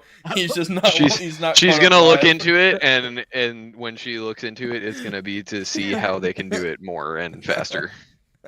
How can we How they deport can veterans continue without the it. press finding out? That's how we're gonna. That's the lesson learned Yeah. here. Lesson learned is we are not clean on OPSEC. Yeah. Well, with Pete Signal Hegseth, you're not gonna be. Here's the thing: Signal's not even a bad app to use. He just put shit in the wrong chat. No, he Oh. just straight up added the person to the chat He because just he's added fucking a reporter. stupid. Yeah, So- he's just stupid. Like there's For- there's nothing wrong with Signal or any other. I mean, I'm assuming it's probably not great that they're using Signal, but like, you know, what are you gonna do? mean- People need to collaborate in you should be short using a periods of government. time. You know, you should be using a something that you made app. You know, it's not like the government doesn't have resources to make their own encrypted chat app. But yeah, he added. If I remember correctly, he added the reporter. Using servers that The you've reporter created, that isn't screenshotted Discord. everything and then went public about it. And they're like, "We didn't add you to that." So then he posted the screenshots. And then That was my favorite part. He posted the Yeah, screenshot where he it said posted this person has receipts. been added to the We're chat. like, Yeah. what are you talking about? And he's like, and then and the report just came out about it. Did y'all see that? They did like an investigation into it, and basically, if I remember correctly, it was. let me guess. They Well, if I remember correctly, the investigated report themselves and they basically. found nothing wrong. Well, no, actually, in this case, he was basically, if I remember correctly, the wording on the report was like he did reveal national secrets, blah blah blah, that shouldn't have. But at the end of the day, basically, you know, it didn't. It damaged, like the intelligence was, you know, it didn't matter at that point. And then so he like went on went on Twitter and was like, "Yep, they said I didn't do anything wrong. I was clean the whole time. Unlike my DUI record, something like that." Oh, good old Easy Pete, as I like to call him.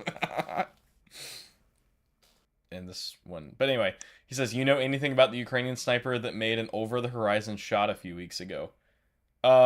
Wasn't he using a drone? If I remember correctly, was that this one? He literally did like a Call of Duty style shot. Will we? Would we?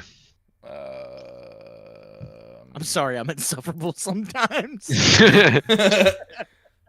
Not to sound like a dick or whatever, but this is sounding like a Ghost of Kiev kind of incident. no, if It this is the kinda one I'm is, thinking of, there's actual video of this happening. Like receipts to back it up. You mean Sam Hyde, the Ghost of Kiev? Hold on, I'm looking it up.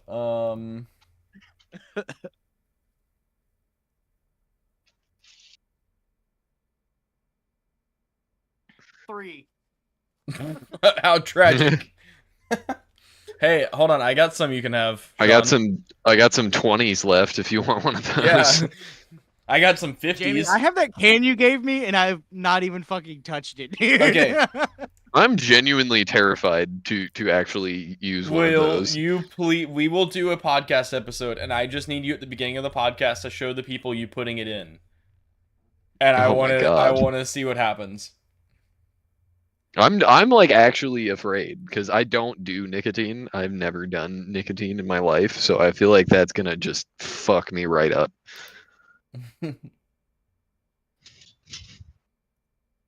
It will. The one single woman watching this podcast does nicotine, but never did pouches. And I gave her a single 3 milligram pouch, and she immediately just lost it. Yeah, dude, and this thing is a 20. That's God. Yeah. So Garland, if we're thinking about the same one, yes. It was from a he aim, drone spots, drone finds, drone aims. The sniper shoots the gun. Allah has And- willed it. I found a single 3 milligram pouch. A single 3 milligram pouch. Mashallah. So yeah. Honestly, I'm out of things to talk about, and I'm getting a migraine. So, I'm I might go take a Same. break for a couple minutes unless y'all want to get off. I'm out of technical things to talk about now. Yeah. Yeah, I don't have anything else we can call it here. Garintham's doing hair transplants now. Pretty cringe.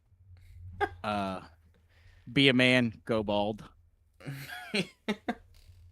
I'm sad because there were things over the past month, because we've been gone for a month now, of other things I wanted to like bring up, but now they're kind of just old news and I have honestly forgotten about it.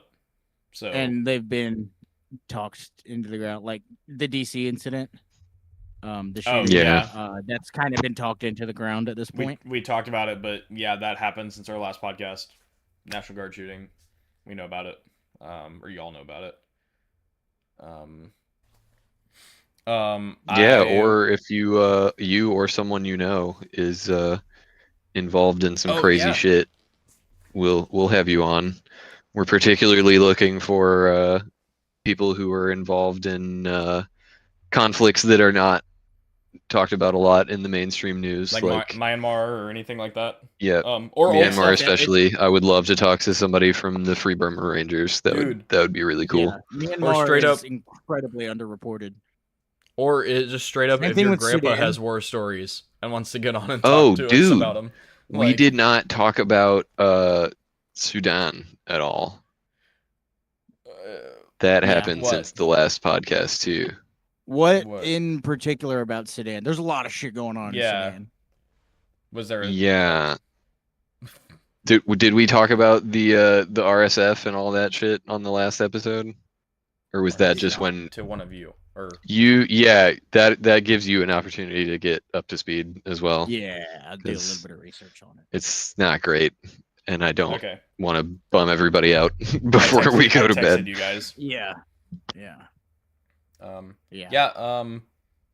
Okay. Well, we have a topic next week. Yeah, and once again, if you have war stories, if you have been involved in a less talked about war conflict, if your granddad likes to tell you his war stories on the weekends, hit us up. We'll put him on the podcast. Just we want to hear from you guys what y'all want us to talk about, and thanks for contributing to the conversations, and we'd love to hear your stories if they are or not documented. It doesn't matter. We'd love to preserve them. If you're from the Balkans, hit us up. We'd love to talk to you. If you're from the Balkans or Chechnya. Yeah, that's another good one. Yeah. And remember to speak to a Chechen war veteran from either side. If we go back and watch, well, not the first episode because that is saved on a drive, maybe to never see the light of day. But if you go back and watch episode 2 of The Devil Drives Lada, you'll find that this podcast was specifically made to share mine and my friends' war stories and preserve them, because when I got back from Ukraine, I was told I should write a book, and I didn't want to write a book. And I will sports. Oh, my ear cushions are worn out. Oh yeah. Yeah, the audience doesn't know this reference, but do you remember going to a Buffalo Wild Wings and yelling "Go Sports" in the middle of the game and everyone being very upset at us? That happened. Yes. and then he who, may he rest in peace, he's not dead. He just doesn't hang out with us anymore. Got that waitress's number. Shout out to the homie. But yeah, guys. I will be here. You always gotta be gone when I show up. Well, we will discuss that after we. Money only goes so far, but memories last forever. And you don't know how long you have either. So. Yeah, you really don't. So, yeah. Love thy neighbor as thyself. As thyself, yes, correct. Yeah, you got to give the rest of it. I'm my bad. I don't. If you don't love yourself, love your neighbor more than you love yourself. Well, what if I hate myself? Do I hate my neighbor also? Look, I don't be reading that book quite like you read that book. So, but yeah, I'm just very well acquainted with it. Stay vigilant, like Sean said. You don't know how much time you have left. Or actually, I said that, but you said the first half.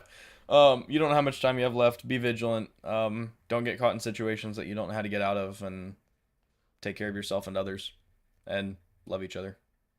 So it boils Yeah. down to do something to make the world a better place, and Even if that's just giving a homeless guy $1, you know. I Give a gave a homeless homeless guy guy a $1, couple you weeks did ago an something. MRE.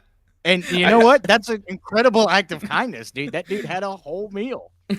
I had it in my Heater car, and and he everything, needed dude. food. He had a means to heat up said meal. I told my Yeah. significant other, she was with me. And I was Unironically, like, that's like a great way to help out your local homeless. yeah. Like, Seriously, you no- can no Honestly, get. let's start bullshit. doing that, dude. Well, it's getting Let's cold start out. Like, doing in all that. Good seriousness, idea. it's getting cold outside.